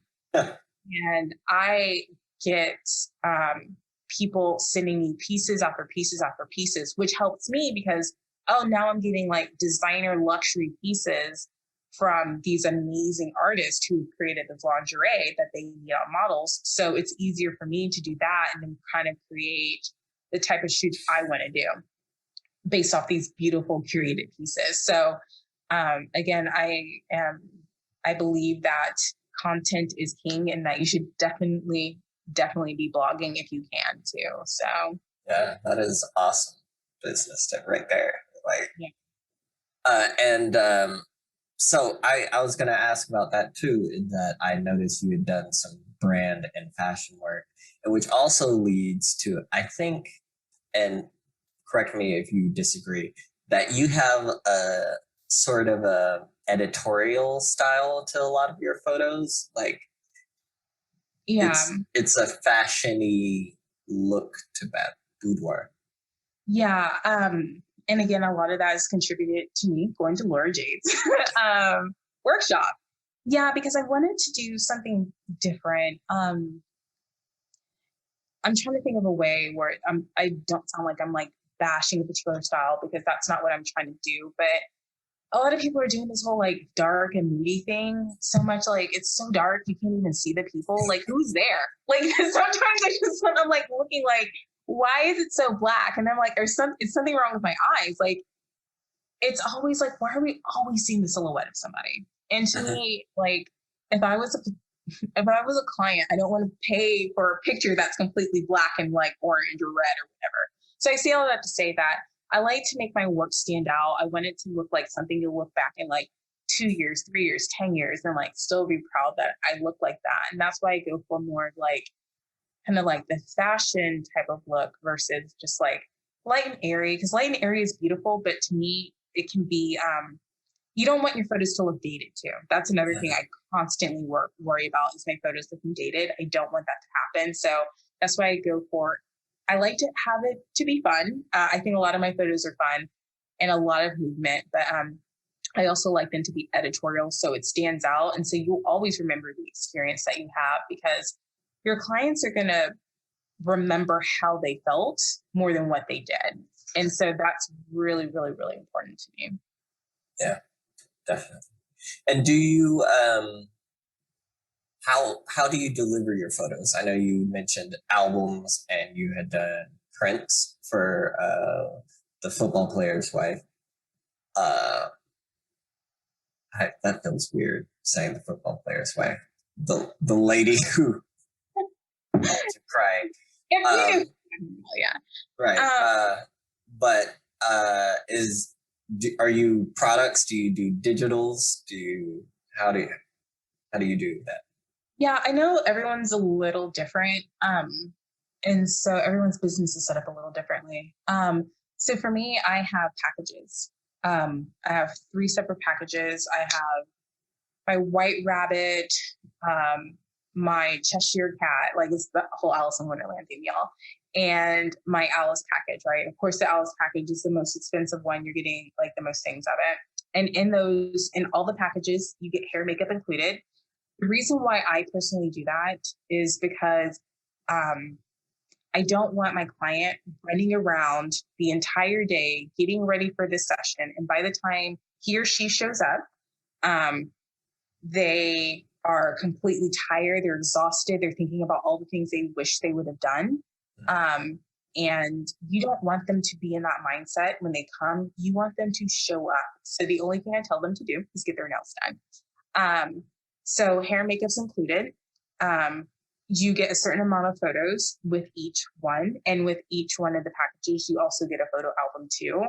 I go high end with everything.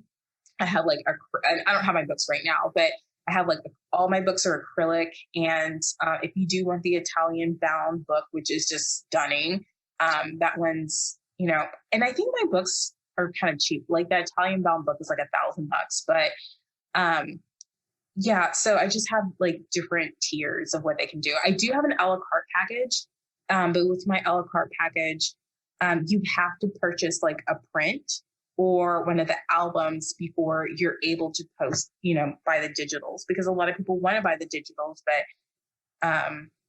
in order to get those types of sales that you want, you have to set up the business that's going to work for you. So what works for me may not work for the other person, but this is just personally how I set up my business.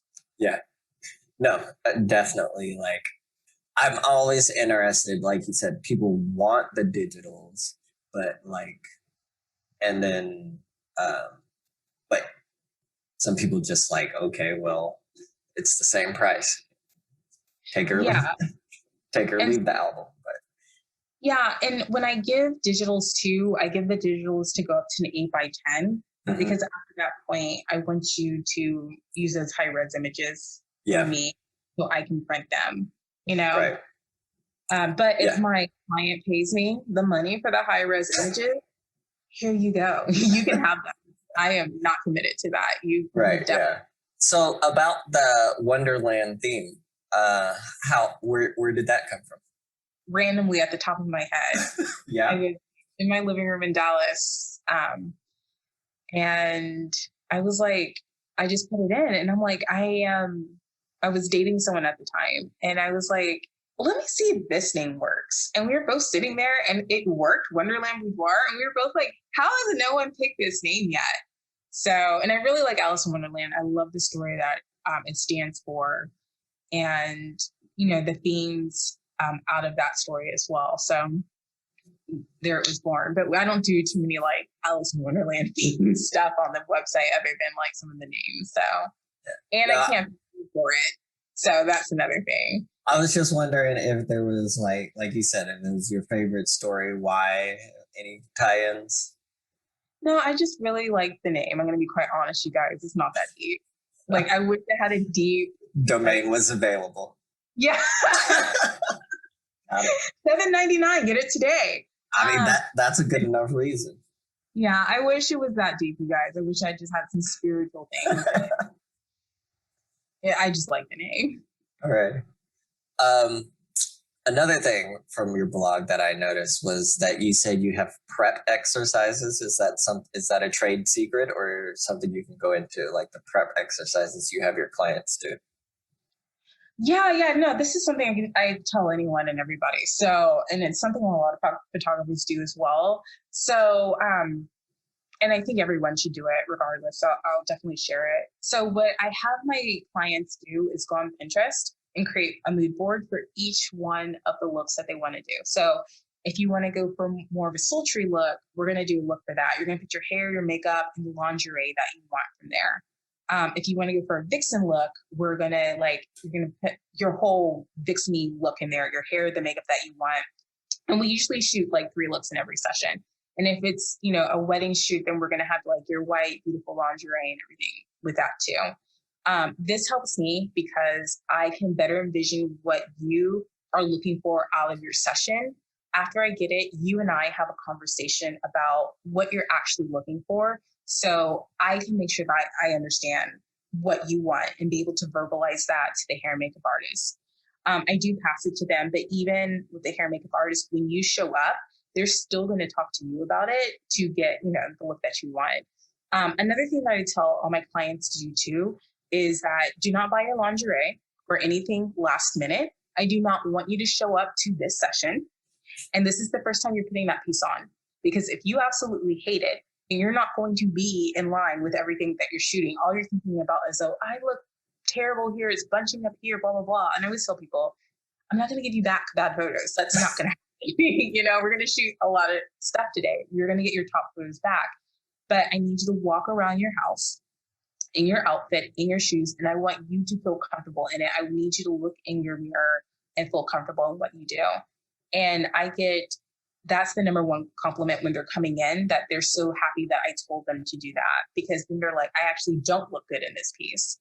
So another piece of advice I can give to people too is if your client says, oh, I don't like my stomach, then make sure that they don't bring you like a bra and panty set, like bring like a robe or bring like a bodysuit. Now we can try to get your tummy out to make you feel comfortable, because most of the time it's not as bad as what people think in their head. It's like an inflated sense of the thing. They have more anxiety about it than what they really need to. But just make sure you bring different pieces. But we'll experiment with everything that you want. But make sure, if you don't feel comfortable with that body part, don't bring things that are going to make that body part more obvious. So yeah. And do you have a client closet? I know you said you had a lot of things. How do you work your client closet? Or is it just available to anybody? Yeah, so I actually stopped doing that because it was just too much work to maintain that type anymore. And a lot of times too, it's fashion is so seasonable. It goes in and out so quickly. So and people know what's going to look best on them anyway when they put it in. Mm-hmm. So that's what we go for. If I just happen to have something on or around that's going to elevate your shoot, we're going to add it in there. But the only thing I was really bringing the end of me having a client closet were shoes, because you want to make sure the shoes look good in the photos if they decide to wear it. But outside of that, I really don't do that too much anymore. So do you keep a studio? I know you just moved. Also, how recently did you move to LA? Yeah, so I moved to LA 6 months before the whole pandy hit. So I got a job out here. And so I wanted to open up a studio out here, but I got out here in October. When I was going to get ready to start it up, I'm like, okay, March is going to be my month. This is when it's going to happen. And you know what happened March 16th? The country said, not today. So so it closed down, but that actually gave me a lot of time. Actually, the pandemic was a lot of things to a lot of people. I don't know if you got COVID during the pandemic. I did. Oh. Listen, I wish that on no one. And for people who are saying the COVID doesn't exist or you had some underlying illness, nah, man. I work out 5 days a week. I eat super healthy. I am very just on top of all that. And I remember I was eating a salad the night before And I'm like, I can't, why is this salad spicy? Like, I've never tasted a spicy salad before.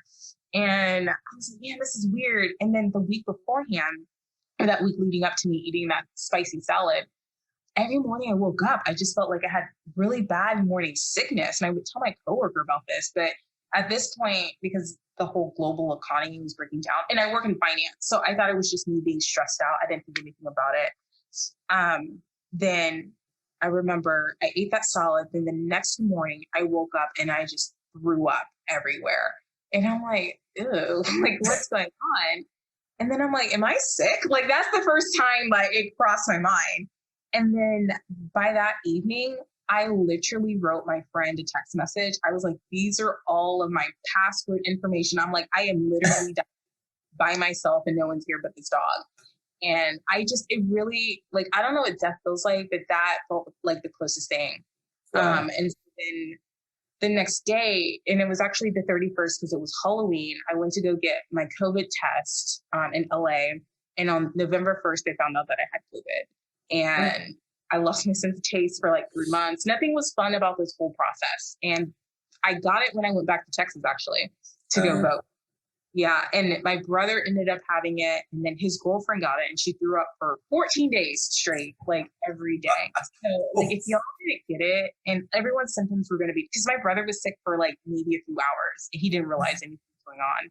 But we all got tested and we all had COVID and we were all together. So we got it between the three of us somewhere. So, but yeah, but I say that to say, like, even outside of that, like the pandemic gave me a lot to think about because I kept thinking, I just had a lot going on in my life on top of just moving. And I kept thinking, oh, it's all these other external things that are going on. It's not me. But when I got to LA, I started a new life at a new company working on a different type of business here. I realized it wasn't anything else. Like it was me. And so I had to change parts of me to get to where I needed to be. And it gave me a lot of time to think about how I wanted to elevate my brand, what I wanted to do differently, how did I want to move differently. It just gave me a lot of time to think. And I'm hoping it gave a whole bunch of other people a lot of time to think about what they wanted to do, how they wanted to progress as well. So, and that's what I personally needed. Yeah. I think that it's been interesting in the few people that I've talked to. That was a question that I've asked is, like what had any unexpected gifts from the pandemic, and people have all had different insights and like that. Some people saw major upticks in business. Some people saw like time to reflect, or like you said, reposition, or pivot. And like you see that now in the news, like they think that 40% of America is going to quit their job or something, like since the pandemic ended. And I think it's even higher if, I'm assuming you're a millennial too. I think it's higher for millennials as well, because I still work in my finance position as well as me doing this, because it's, helping me pay my bills, obviously. But it's just like, it makes you think about what's actually possible out there, and how like before you might have been self-limiting yourself because this is all you knew. But having this pandemic and this downtime, so to speak, gives people a lot of time to think about what direction do I want my business to go to. And that's why I started getting into like writing the books and, doing other things on, business level too. That has helped me a lot. So you've been doing social media and flirting with, like, you've had a YouTube for 5 years at least. I saw you launched a podcast 2 years ago. You did research, like, golly. And I think that those are pretty, for like 5 years for YouTube, that's pretty forward leading. You're in the kind of first wave of stuff. Like what makes you want to experiment with different things and stuff? Yeah, I feel like here's the thing. So when I was in Dallas, I was just constantly busy shooting like clients and models and like building your brand, so much so that for me, my personal relationships were like, oh, you gotta like send me a message like 4 weeks ahead of time so I can like pull you in for brunch. And it was like, go, go, go, go, go. And to a lot of people, that sounds amazing. And to me, I'm a Capricorn too, so that sounds amazing as well. But then you start getting burnt out. And that's exactly what was happening to me. I was getting completely burnt out. I loved what I was doing, but I needed time to just kind of like recalibrate. So with that being said, it's given me time to think about like, what direction do I want to go with my YouTube channel, and how do I want to use that to enhance like this whole new part of my journey that I want to do too.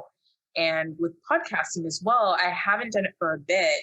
And it's because, again, I needed to think about what I really wanted to get out of it and how I wanted to do it too. So the importance of the podcast to me was just to get like a deeper understanding of like what goes into a shoot. So Alexis is like a model who I work with who's amazing. She is also pivoted too since we talked. She's now a mom. And she's a mom model as well. So, and that's another thing I really love about like, especially our generation, is that we don't have so many limitations anymore. Thank God for our parents, because I don't know about you, but I know with my mom and my dad, they had to obviously join the Air Force, to get out, because my mom is from Philly. So again, probably not the nicest area for someone to grow up in. And then my dad, who's from Ohio, but they instilled in me the fact that like the sky is the absolute limit for you. So it gave me just a chance to like, okay, not everything is what it seems. And it gives us a chance to kind of recalibrate. So Alexis became a mommy blogger who still models a lot. And she didn't let her becoming a mother and getting stretch marks or she didn't let eczema stop her at all. And I think there's a beauty in telling that type of story, because when people see her, they see, oh, you're perfection. But in her head, she's like, I have this going on. I have that going on. And it allows people to get a deeper understanding of like the totality of what goes on in a person's life, especially if there's a model. I loved having Jazzy on because he explained like why makeup is important and how it's important. It's supposed to enhance who you are. You're not supposed to change who you are completely.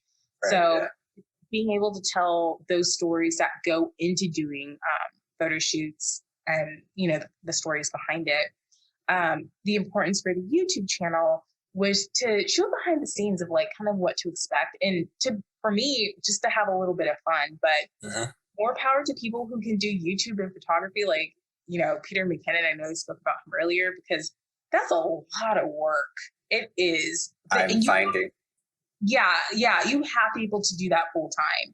And I envy those types of people. And so the reason why it's important for me to kind of, it gave me time to think about what I want to do. I don't want to work for someone else forever. That is not part of my soul journey at all. But I do work for a pretty famous brand, and working for them has totally changed how I see things too, because while they are an international company, they run the whole thing like a mom and pop shop. So it's very important they're really about the relationships that they have with everyone that works there. And so that made me feel really good coming out of a bigger corporate environment with just as an equally famous company. So it's just given me a lot of experience to kind of like recalibrate what I want to do. So hopefully I get to go back to those things. I have some other fun things planned that I can't wait to like show everyone too. Nice. Yeah. Well, I'm excited to see what projects you have. You know what? Something I do want to talk about is male photographers with these models, and how it's okay for you to bring someone with you. And if they're like, I definitely want to speak about that, because and you can keep this part in if you want to, but there's a blackball list that goes around in Dallas of creepy photographers not to work with. And I am so proud of that modeling community in Dallas, because they help protect each other.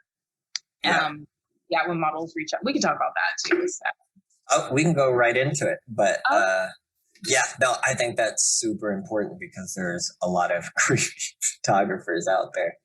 And I tell people, like, when they get into photography, I was like, the models talk to each other. Like, all these people, if you don't think they're hitting everybody you've tagged in a photo, like, You got Yeah, another you thing already assume that they're talking to people. And in fact, so I'm in like an Instagram group right now with don't mean to blow up my spot, but here we go. And right now where it's models and photographers in there, and they'll want, if they've never worked with someone before, they'll ask each other. But yeah, so yeah, to talk about that, I believe that it's really important for models to protect themselves at all costs. And if you're meeting with a photographer for the first time, one that you haven't met, or even if you've met with them 3 times, it doesn't matter. You should always feel comfortable enough to bring somebody with you. Because you should. Like you don't need anyone's permission to feel comfortable with someone. But so the models and the photographers, they do talk about people. And not in a bad way, but like if someone doesn't know somebody, they're going to ask what their experience with that person is. And there's been just a lot of cases where a lot of models have been taken advantage of, have been pushed further than what they wanted to go, or even what they agreed to. And then you'll have these photographers who will manipulate the situation or take advantage of them when they get there. And what I'm really proud about the models, especially in Dallas, what they've been doing now is standing up for themselves, and they've been backing it up with receipts and screenshots and everything with it too. Yeah. If a photographer makes you feel that you can't bring someone with you to your shoot, don't go to it. Just don't go to it. Protect yourself at all costs. No means no. And if they do not listen to you, I know it's so hard. It's easier said than done. And I've done it, just walk out, like if you can. But there are a lot of women who don't feel safe walking out too. But if they don't allow you to bring someone, just don't show up. Just don't show up. So yeah, I 100% agree with that. Like, I think that's a red flag. People who just absolutely don't allow escorts or other people, especially male photographers. Yeah, and then you get offended when you want to bring somebody, and it's like, what are you offended by? Like, if this is a person who is a professional model, then they should be able to bring someone with them. Well, I can understand, like, I've heard horror stories about people bringing somebody that disrupted a shoot or whatever. Tell them not to bring disruptful people. Tell them that if the person's disruptful or disruptive, you'll cancel the shoot. They have to sit outside the room or whatever. There's ways to handle it. But to say that absolutely nobody can come in seems strange. It's like, what part of this person's meeting someone strange off the internet don't you understand? I mean, it's that part right there. It is that part. Like, imagine this is your daughter, and your daughter is saying, "Hey, Dad, I'm going to meet this guy I've never met. He wants to take pictures of me in my underwear." That sound? Yeah, I mean, it just, why wouldn't they want to bring something? That was always my thing. Models would just show up. I'm like, you just came. You don't know who I am. Why are you here by yourself? And I'm curious about your experience with this, because if I feel as though if I was a male photographer shooting, like especially boudoir, I would definitely want someone with me there at all times, because I would need, and I just would want to protect myself. Like, I have a nephew, and if I was giving advice to him, I would tell them, or them, all of them, all 4 of them, that if you want to protect yourself, bring someone that you trust with you. Bring like a female friend with you. Bring someone who's going to, like, maybe stand in, like you said, be non-disruptive. That you want to be able to have a witness there with you saying, like, this didn't happen, because sometimes people can just exacerbate things inside of their head too. Like, things that really didn't happen, they just may have like a different perception of it. So yeah, I think that's definitely the case. And so I definitely agree with you. I've done one-on-one shoots where it's just me and my client model in the room. I generally prefer not to shoot that way. If at all possible, I like I have, like you said, a hair and makeup artist who's amazing. Like I try to have her at all my shoots, or I'll bring in a female assistant. Is my preferred way of shooting because, like you said, it's just better. Also, and that's another thing that some male photographers like. I have a policy of I just don't touch clients, like unless they specifically ask me to be like, hey, could you adjust this for me? Like, I'm not going to ask, hey, I'll get it for you. Is that okay? Like, I'm over here with my camera and I'll say, hey, you have a tag over there. Nope, a little further, Yeah, no, I totally get that. And even in, my situation being a female photographer, even when I'm with my client, I still ask for consent. I'm going to say, Right. hey, your pose is perfect. Do you mind if I just, we're doing everything possible, but it's like, I have to touch you just to get you just right. This one place. Can I do that? And I always ask for consent. Always ask for consent. You will never go wrong asking for consent. So no. Yeah, I 100% agree with you that everyone, including female photographers, definitely need to ask for consent. And just to be extra sure, I skip it. I'm like, if the pose is too hard, I got other poses. Yeah, exactly. So when you have your contract or like when you're having these conversations with your clients that are coming in, do you like having the contract you're going to have someone else there, or do you make sure that they know that there's going to be another party there for them? Yeah, I always tell them that's another thing, especially I think I took from early in my career before I was running it more as a business and doing a whole lot of TFP. Like people always complain about TFP, but mostly it's because people don't talk. They're like, oh yeah, let's shoot. And they don't work out the details. Like, who's responsible for what? How many photos are going to come back? When are you going to get your photos back? And all these other. So I've become an over communicator. Like you sign up, you sign up for a shoot with me, and you're getting like a 4-page document. No, 100%. I always tell people it is better to over communicate than under communicate. Like, and trust me, I've learned that lesson. I've learned that lesson the hard way. You always over communicate. And even if you think that the person gets it, you still need to verbalize it. So, so you get the written document. I go over it in our whatever setup communications. The first 5 to 15 minutes of the shoot is me going over everything we talked about, just to make sure we're absolutely on the same page. The only other thing I would say about like covering yourself was now I've thought about doing like a GoPro, to like film the session. Yeah.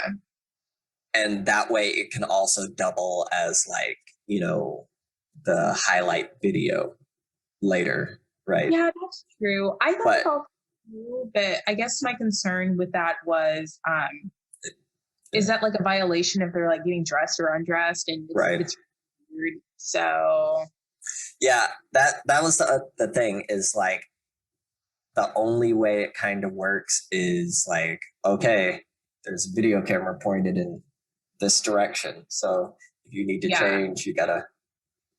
And you have to be the entire time. Right, so, yeah. But I think, I don't know how many, like, I don't know. I have not heard of any legitimate male boudoir photographer having like that issue. It's mostly like just guys who are using photography as their dating app. And I don't know. I just haven't seen too many just like well-established, male photographers who've had that issue. But they also have, I mean, from my perception, but unfortunately I've seen really I've seen like well-known photographers like get called out for some horrendous stuff, actually. I don't have to tell you this, but like that's a thing that I think men in general don't understand. And I think boudoir photographers kind of, if you're paying attention, like the models and just almost all women in your life have horrific stories, like of dealing with, we'll just lump them all in as assholes. Through, in various situations, from, like you said, just random messages, the responses to their photos that they post, or, you know, not even dealing with what happens in shoots or stuff. That's very true. So, yeah. And for anyone who thinks it's like, oh, it's what they're wearing, it is zero to do what a woman is wearing. It is all about placing yourself in a position of power, against that particular person, because, even if she's in lingerie or she's naked, she's completely vulnerable in front of you. And, not having those clothes on while you have the camera in front of you can make someone feel less powerful, even in that small moment, even if she's like, the baddest chick that you know. So, yeah. So, yeah, it really doesn't matter. But yeah, what they do in Dallas a lot too, I don't know about like Houston, is there is a list that goes around and has people's names on it about who not to work with. And I think the list got out, someone leaked it because they passed it. And then, particular photographers found their names on it. And then they act like, I'm not this person that they're making me out to be. And then you have like 15 girls that come out and say, this was my shared experience with this, and then it's bad from there. So just don't be that guy. Like, it's not your dating app. If you're not going to do this seriously, just don't do it. So yeah, like I came into photography fairly late. I was in my 30s before I even picked up a camera seriously. I don't understand how you don't see that. It's like, this is work. Like, this is a work relationship. If you wouldn't treat your coworkers like this, but unfortunately some men treat their coworkers like that also. But like, the idea is, if you wanted to date her, just ask her for a date and skip all the pretense.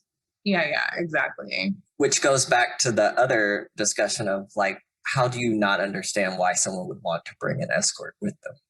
Like, yeah, exactly. And if you are a guy that has like a sister, what would you want your sister to do in that particular situation, or your daughter or your niece? Like, what would you want them to do? I mean, yeah, and it shouldn't even really take all that. Like, you're absolutely right. Because some people just don't have that common sense. So, yeah. And like you said, and then it makes it really hard. It makes it hard for everyone. Like, it makes it hard for the models and the clients to work with somebody. Like, that's a whole lot of work to check people's references. It's a whole lot of work to not feel safe, to like, your whole first shoot is on guard. And then like, before you even know whether this person's quasi safe, because like you said, maybe it's the third or fourth shoot before people show their true colors. Yeah, and I can tell you from like some of the stories that I read for some girls, like they had shot with like, a particular photographer multiple times. And it wasn't until like the fourth time like this, So, sometimes people can just act like snakes in the bush. So it is very important that you do your due diligence, but sometimes even your best due diligence is not enough. So, yeah. And then, like you said, always, even if you don't plan on bringing someone, make sure that you can. Like, you should have the option. Yeah. Let somebody know where you're going to be, what you were shooting, the rough times you were going to shoot. Yeah. Oh, also, if your photographer doesn't over communicate, you should over communicate. Yeah.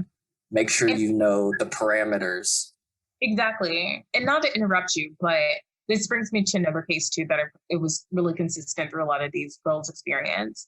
If the photographer is getting upset that you're over communicating with them, then you need to not work with this person. Like, no one's going to get mad because you want to make sure you get this right. Like, no one's going to get mad for real unless they just have some underlying issues. So, or motives. So that's just personally for me and a lot of the stories that I've heard with a lot of these, a lot of these women. So Who wants to work with someone who gets bent out of shape at little stuff anyway? That doesn't sound like a fun shoot.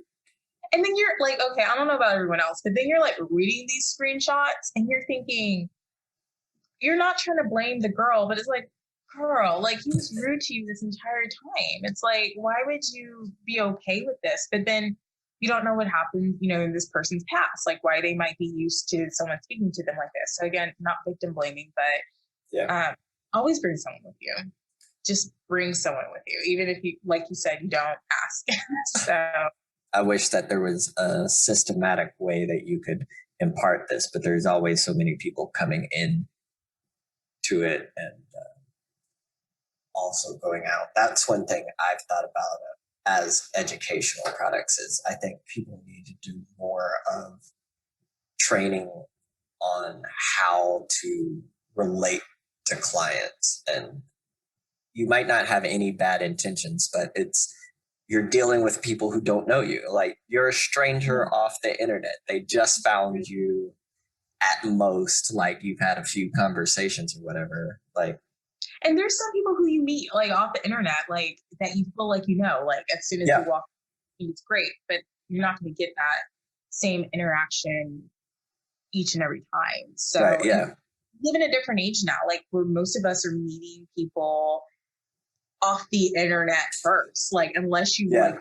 with like someone in your everyday setting, and you're finding your job online, you're finding your job online, you're finding your mates online, you're finding like everything, you're finding your food online, and you don't know who's bringing.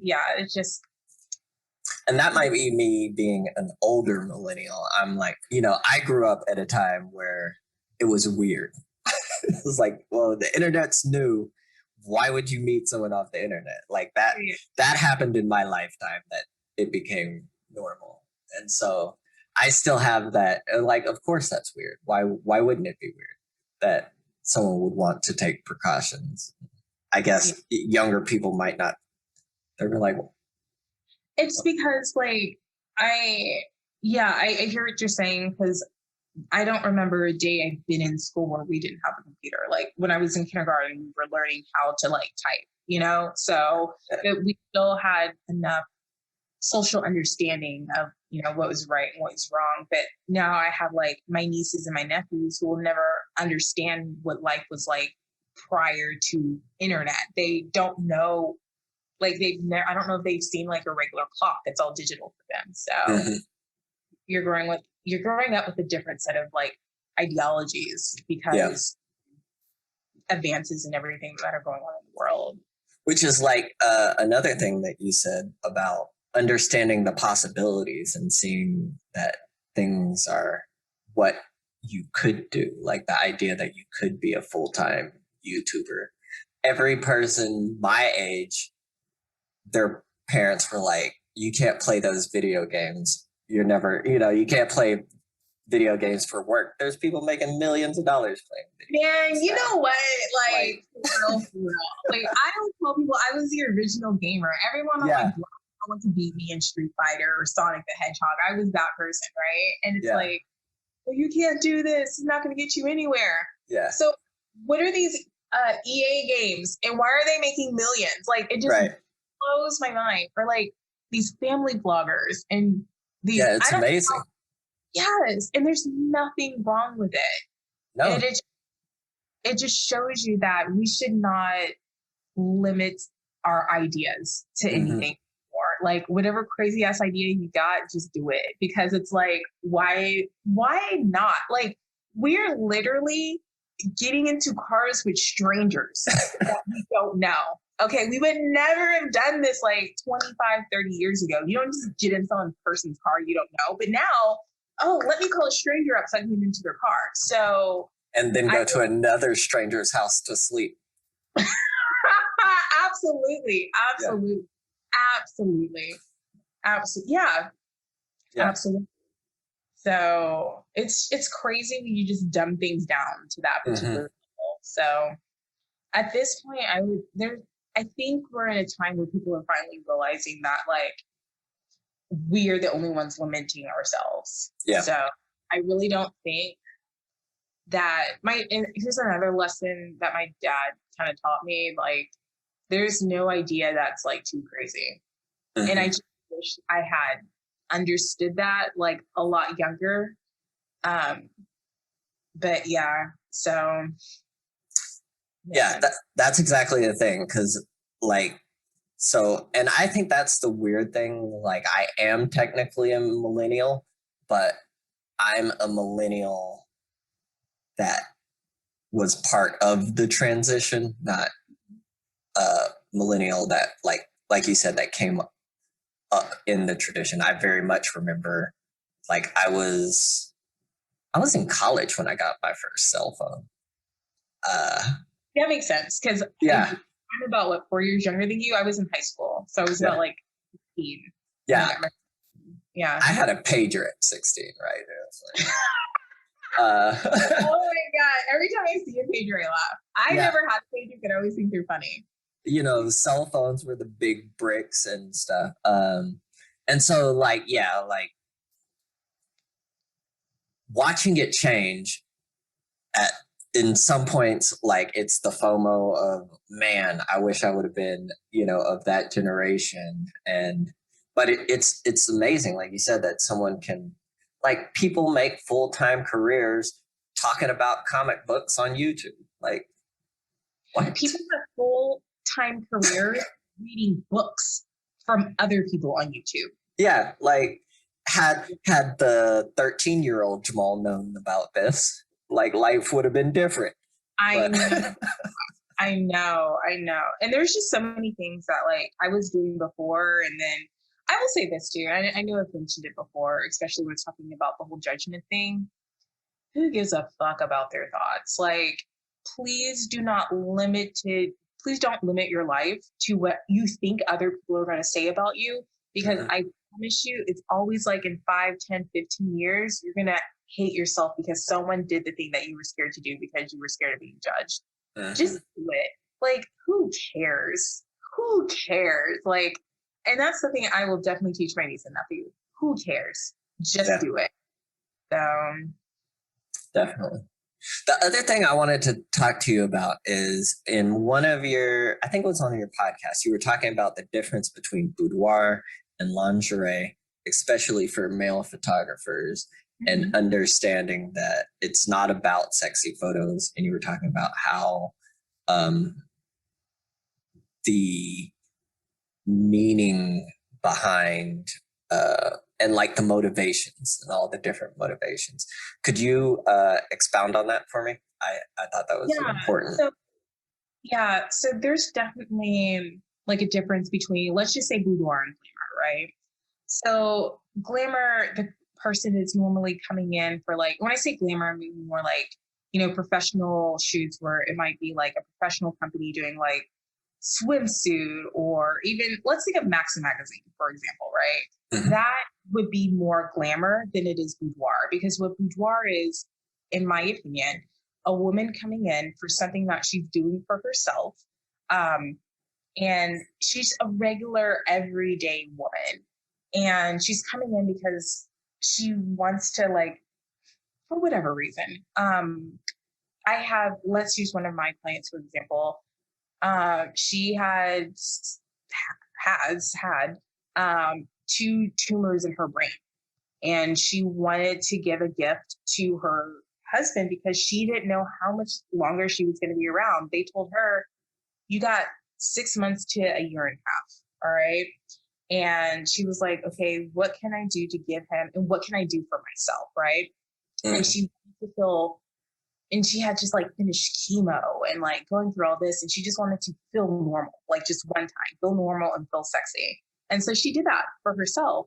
But when you're doing glamour, you're more so doing a job. This is not something that's, I don't want to speak for everyone, but it's not something that's going to be normally like super meaningful for that person. They're not going to like hold these pictures and have a whole album that they're looking back, from 10 years from now, like, oh, I remember how I felt in that exact moment, because there's normally a meaning for everybody that's coming in. So, but yeah, that's kind of how I feel about that, with glamour versus like boudoir photography. So, Yeah, that's something I think about often is like, the feature accounts I run, I call it big tent boudoir. And so I lump a lot of things in.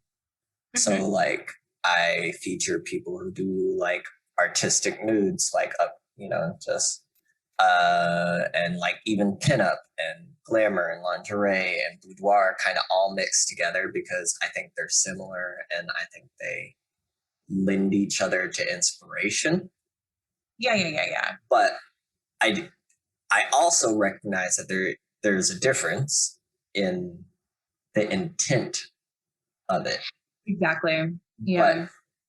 But then I also go back and forth with like, things get fuzzy, around the edges of like where those distinctions go. And so I'm always wondering like how people, separate out, lingerie from glamour, from boudoir, from other things. So. Yeah, this boudoir is definitely, it is an experience that you were doing with an intention, right? Yeah. The intention is just, it could be chemo, your 50th birthday, like a wedding or whatever. But when you're doing lingerie, I'm thinking this is more like of a company thing. I'm doing this for my pocket. This is my job. If I'm thinking about glamour, and when I say glamour in my head, I'm thinking, again, Sports Illustrated or something like that. Like you're getting glammed up for a job where people are doing boudoir for an experience. So, yeah, I think that's for me. It's that like in the essence, boudoir is about that the glimpse of the personal, right? And so like the idea that it was the your private dressing area. I think it's that. That, like you said, that place where you can just be yourself. It's that's the distinction, I think, is that with glamour and other things, I feel like people, I don't want to say play, or they put on sexy, they play sexy, they are playing to a role. And in my opinion, like you said, I think that boudoir is about trying to be yourself more so. Yeah, you're telling your own story in your own way. And again, this is commissioned art, right? So you're talking to your photographer about what you're exactly looking for and how you want to be able to express that. And to me, that's what boudoir is. I don't necessarily see glamour as, and there's nothing wrong with glamour. And I don't want anyone to think I'm putting it down. I love all of that, but I'm talking about the difference between the two.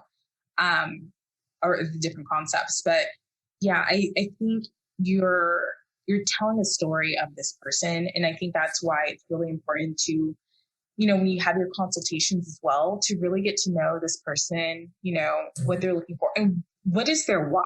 Like if you're not asking what their why is, you're not going to like really get what they need out of the work. So that why will be able to help you tell like a story. And in that story, you're going to have like, beginning, middle, of an end. And that's how I like to think about my work when I shoot. I think, again, like kind of what you said, that glamour, the other ones are more about intent. You're just going in there, you're shooting kind of like one thing. You might have like a story someone put together on a mood board in like an advertising room, but it is not your personal story. Yeah, and I definitely think people should draw inspiration from glamour because it has a certain look that I absolutely love. I love artistic nudes too. And I think there's definitely something that you can pull from that as well. And then really artistic nudes and like boudoir can really go hand in hand too, because in a lot of cases too, I have some, like one of the photos we didn't talk about in there, and I don't know if we can really, I try to find like the one she's covered up most. You have different clients that come in or different models and they have different levels of like what they're okay with. And she came in, and the first thing she did was take off all her clothes, you know? And so, and it was, you can get into those artistic shots really easy and kind of like tell a story and tell their story too. So, see, whenever I think of artistic nudes, I think of like those like black and white women laying out on like in the Sahara, or I mean, you know, on those in Arizona on those rocks. oh yeah. Okay, I see what you're saying. Yeah. You know what, I mean, though? but that's what I mean. It's like there's so much range that it's Well, I still would. Okay, so I'm going to be going to Las Vegas and shooting something like that in the next month or so. And to me, that would still be considered. And she's been following me for like 5 years, and we've been talking since 5 years, and she's really wanted to do this. So, but to me, it's just like that. To me, is still like, I guess again, it's intent. To me, that's still kind of like wow. But I mean, unless like you have 50 cameramen around you, you know, with a video camera, you got your like, and you have a whole spread. There's like a table where you can get food. I think that's a little different than like boudoir when it's me and like one other person. So. See, yeah, that's what I mean. Is like it gets real fuzzy. Like what are the parameters? Like you said, is it production size? I was thinking like I tried to draw a distinction between like models do glamour, but then they're like, I have friends that are like amateur models, and she's done plenty of photo shoots, but she still has that emotional journey through boudoir and like the self-learning that, you know, you always hear clients talk about, like they've discovered something about themselves. And so it's like, is she disqualified from boudoir because she does photo shoots? And I'm like, no. And so and like you said, is it because it's like the super abstract art in the desert on rocks? Does that make it high art? Or is it boudoir? Yeah, I mean, hard to pin down. Yeah, I haven't, you know, really thought about that in like quite a long time. There's just some photographers who, I can't even pronounce their name anyway, so I wouldn't forget. But like one person I'm thinking about in particular, you know, his work, it's very interesting to me because I often wonder what he would consider his work as, because it's a lot of, again, there's nothing wrong with this, so please don't be offended for anyone who's listening to this, but it goes from the perspective of like male gaze. Mm-hmm. But what I do appreciate about his work is that you can tell that he respects all the women that he's shooting. And I find it amazing because it really translates through it, but it's still a lot of the male gaze. And so I wonder what he would consider what his work is, you know, because it's beautiful, but it's like, this wouldn't be considered boudoir. Like no one would come in saying, I want this for my boudoir session. So yeah, and that's also why I put that question in there, is I want to hear from people who, like, how do you classify yourself? Like some people, they clearly shoot in a boudoir style, but it's all commercial. Like they don't have clients. They shoot for brands, or their clients are only models, right? So that are doing it for their portfolio, for, like you said, OnlyFans or something. So I think it's, you know, if we get to the OnlyFans thing, I mean, that can be like, is that boudoir or is that glamour? Like I get it. But I'm a boudoir photographer, and you're coming to me for boudoir services, so it is boudoir. That's right. That's what we're doing. I don't even like call my photos boudoir anymore. Like I use boudoir for keywords in SEO, but I switched to like intimate portraits because I love that. And when people ask me what boudoir is, I do use the word intimate portraiture a lot too.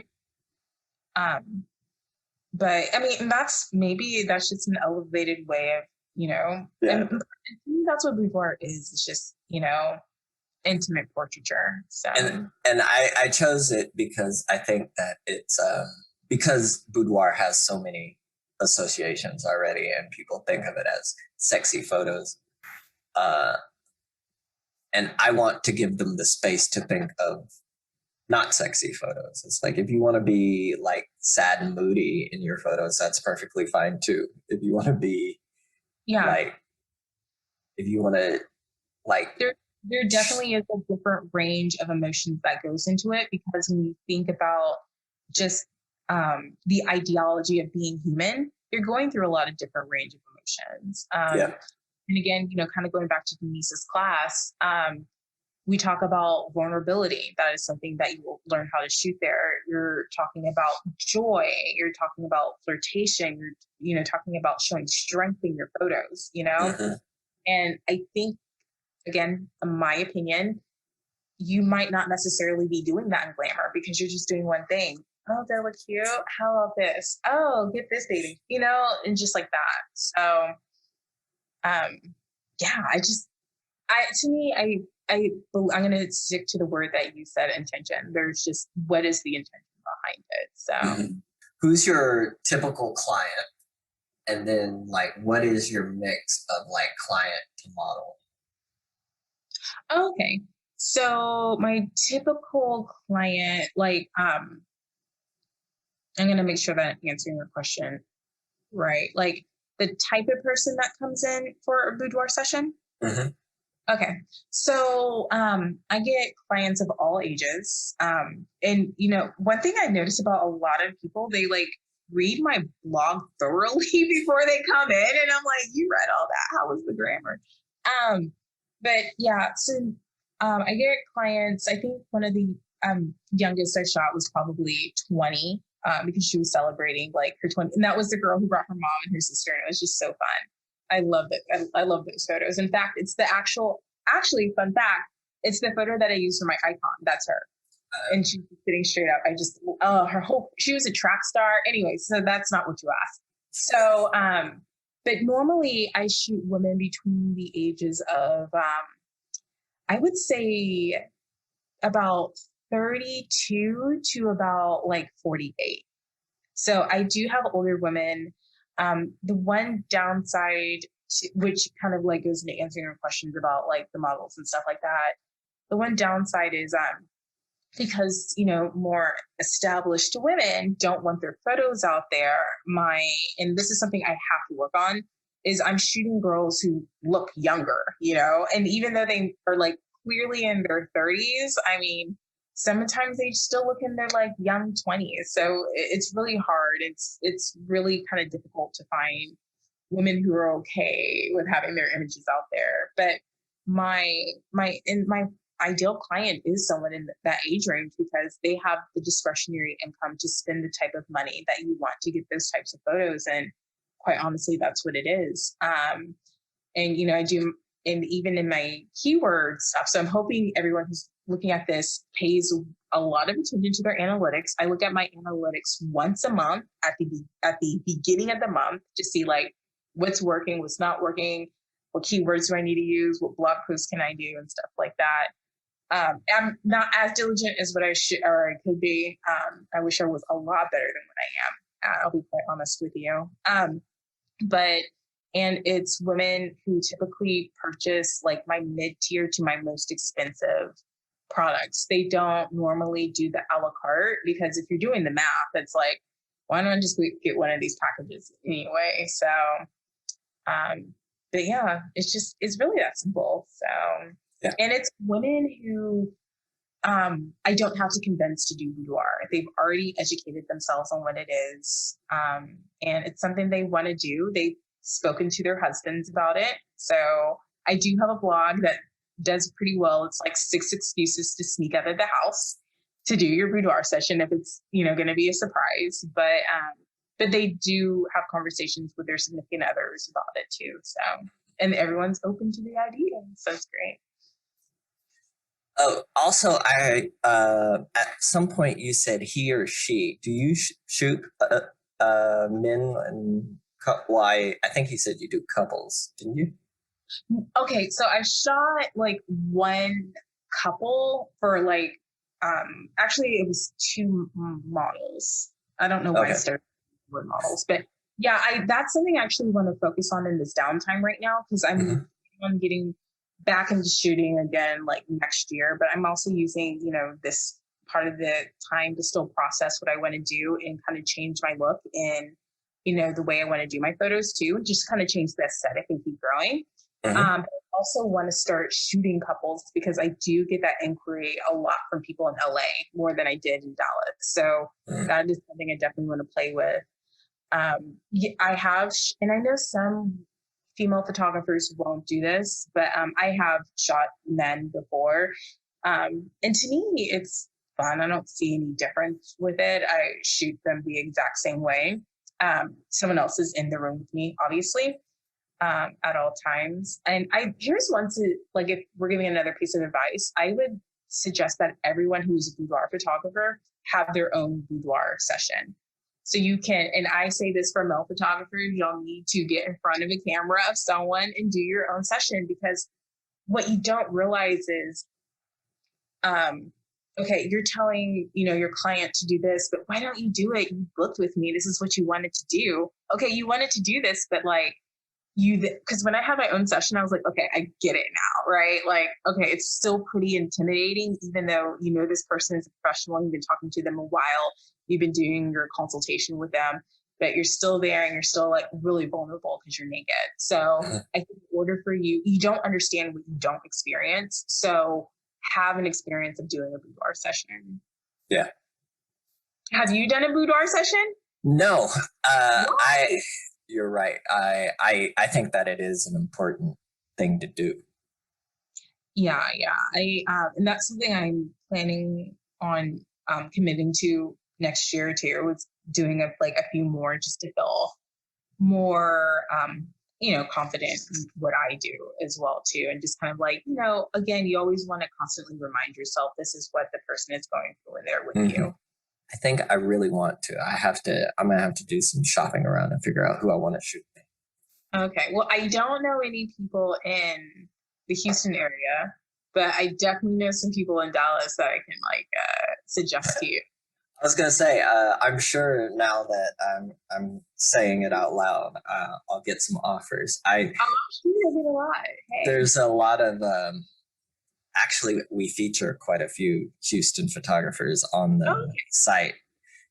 I don't know the genders of several of them. So maybe. Yeah, I might end up doing a tour of photo shoots. You might see a lot of me. Well, Terry Hofford, I don't know if you're familiar with her work, but she is an amazing photographer. And I know she does a lot of boudoir and she focuses on body positivity. But she wrote a blog piece that I found was really interesting. And if I find it, I can send it to you. How she shot with three different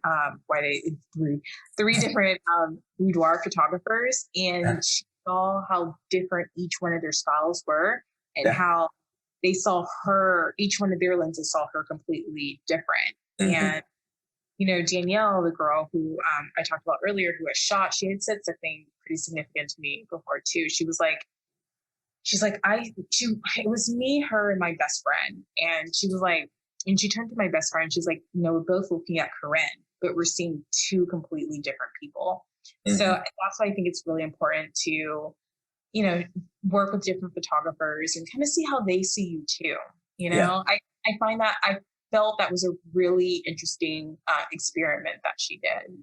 Yeah, I think I definitely want to do a shoot too, because I'm also getting older. It's like starting to realize I need to work out more if I'm gonna. No, I tell all my women and men that come in, like, fuck it, just do it now. Who cares what you look like? You can work out and just do another shoot a year from now. I'll give you a discount. You've been to me before, so go ahead and do it. I would not put anything in the future. I would just now commit to it and just have fun. So what are your main sources of advertising? I know you've talked about SEO being huge for you, and something you track closely. Do you do any other sorts of advertising? Yeah. So I actually advertise on Pinterest. Believe it or not, that has worked so well that Pinterest reached out to me about, understanding my analytics and what I've been doing. And they actually had like a one-on-one call. We did a Zoom call, and they even taught me how to do better analytics on Pinterest, which I thought was freaking amazing. So I think Pinterest might be number two after Google that people use for searches. So definitely make sure you're on Pinterest, put all your work on Pinterest. Make sure that it goes back to your website and definitely do that. I used to advertise on Facebook, but that just didn't work out too well for me. I know it works really, really, really well for a lot of people. Perhaps I just didn't figure it out. So, but I just been using Google like whenever, and again, I guess we're just like, giving out like golden advice and stuff like that too. So whenever a client calls me and I talk to them on the phone, one of the first questions I ask real quick is like, hey, how did you find me? And try to understand that better. And then, most of the time it's Google, and they'll say, oh, your name came up in the search results. And then, you can get a little bit more detailed with that and then figure out how to better enhance your keywords on your blog or your website to get more people to come back to you too. Yeah. Yeah. All right. And now a question for all the gearheads and people who think really want to know, what do you shoot with? I'm going to be quite honest, and people are going to be so mad with me, but I have shot magazine spreads with this. I've shot major deals with this. I shot everything because it's not about your gear. It's about how you work. And I have a Nikon D7100. So I have a DX. And so that's what I shoot. I am going to like go ahead next year and like finally upgrade my body angle my life. But that's what I've been using. My two favorite lenses to use are my 35 and my 85. I know a lot of people live and die by the 50, but I do not like the 50 millimeter. I think for me, it's limiting. I know that is an unpopular opinion, okay, in the photography community, but I love my 35. My 85 I call my workhorse. That is my beauty lens right there. So what would you say the split is on that 85, 35? 50-50. Okay. Yeah, 50-50. And then we already talked about your editing, your call in Lightroom, edit in Photoshop. Mm-hmm. Do you do online galleries? No, I don't. I maybe post-pandemic, I might do it, but I do in-person sessions. Yeah. Where people pick their stuff up. And if anyone's wondering why I do that, it's because when I was doing the online gallery thing, because it is convenient, I'm not going to lie, but you write on it, something use only, right? Do not use or whatever in big red letters. Do you think people care? Like, I remember one time and you do it so small, so it's blurry if like they try to blow it out really big, right? But I remember like one wedding client, loved her. She recommended me to a lot of people, so I'm not going to be too mad. But at her phone, her screensaver was the one of the photos, and it said "Do not use" on it. And I'm like, girl, what is going on right now? So I see all that to say. In-person sessions work a lot better for me, and to me, it's easier to upsell as well because they're right there in front of you, and you can better communicate why they need this product, and you can show the product in front of them too. Mm-hmm. So, and your photos don't they're not using the photos they said they're not going to use. You still have, My cousin just like last week posted some like photos. They were of him playing football, but they had like proof written all over. He posted like seven of them. Like, I was like,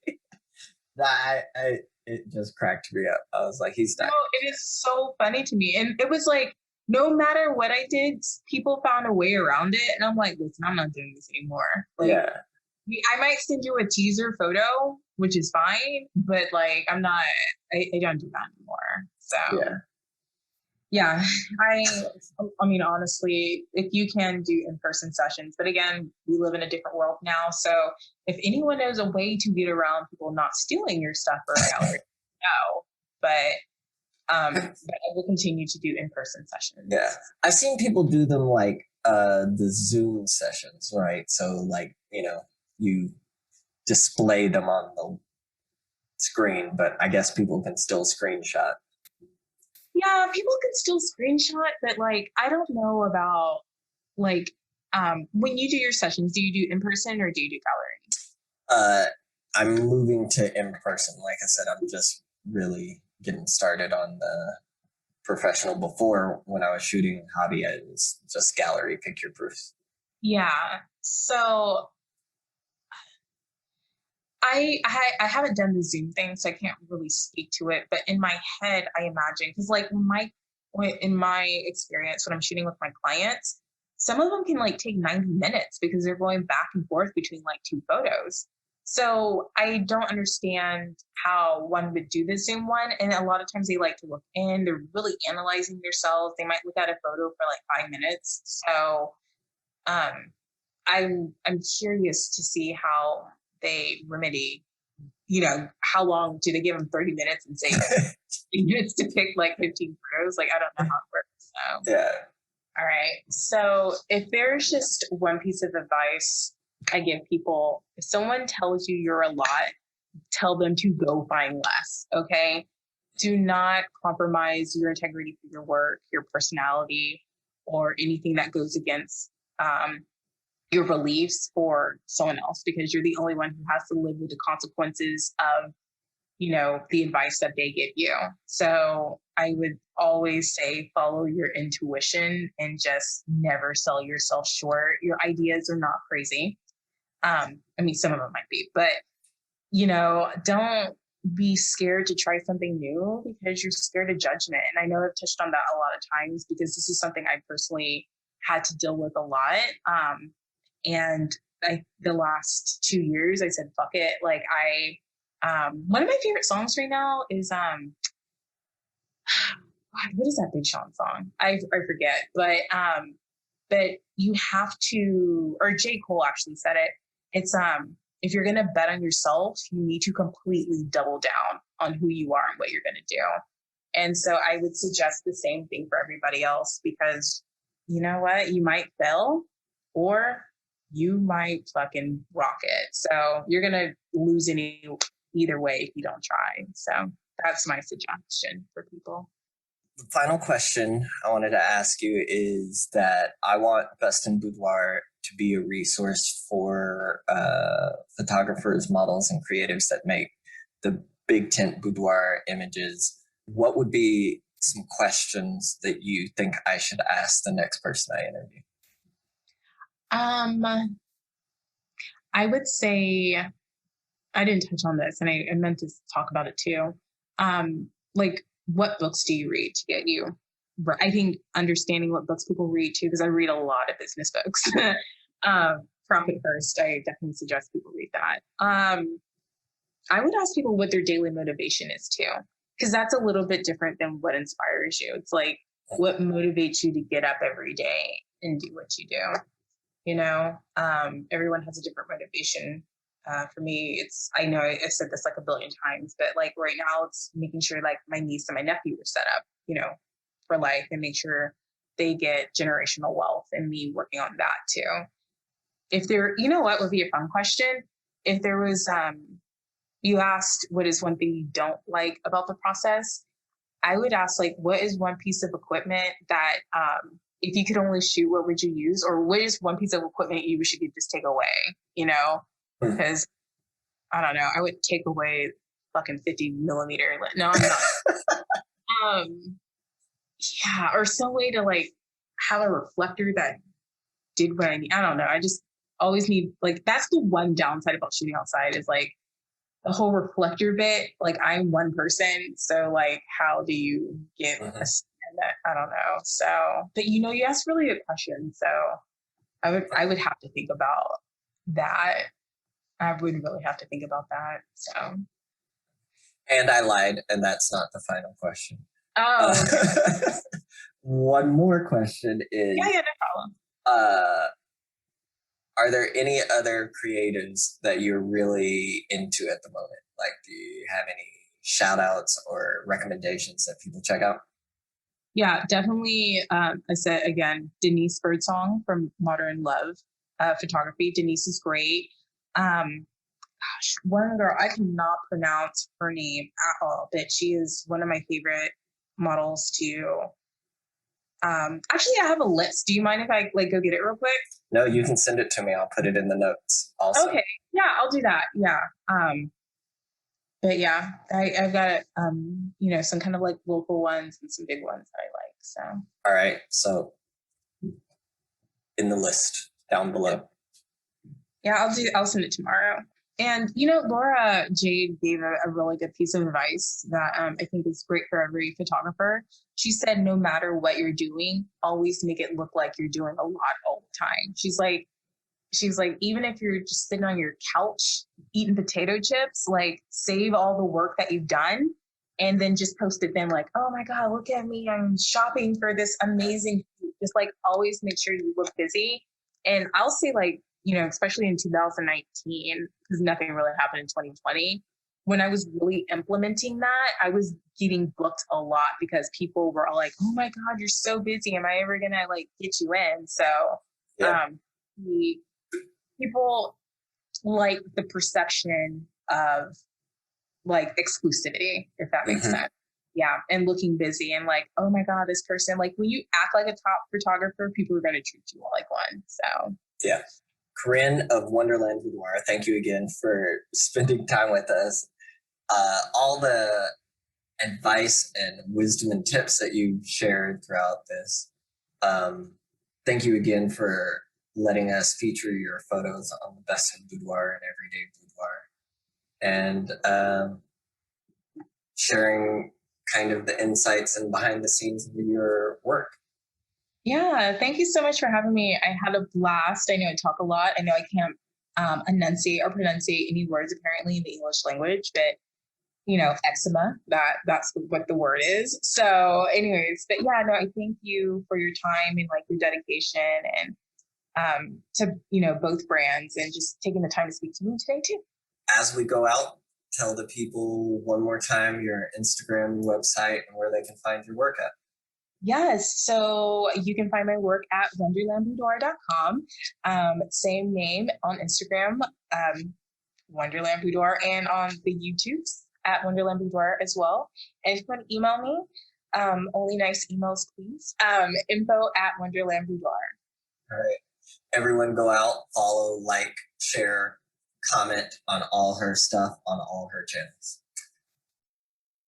Okay, that's all for this episode. Let us know what you think in the comments.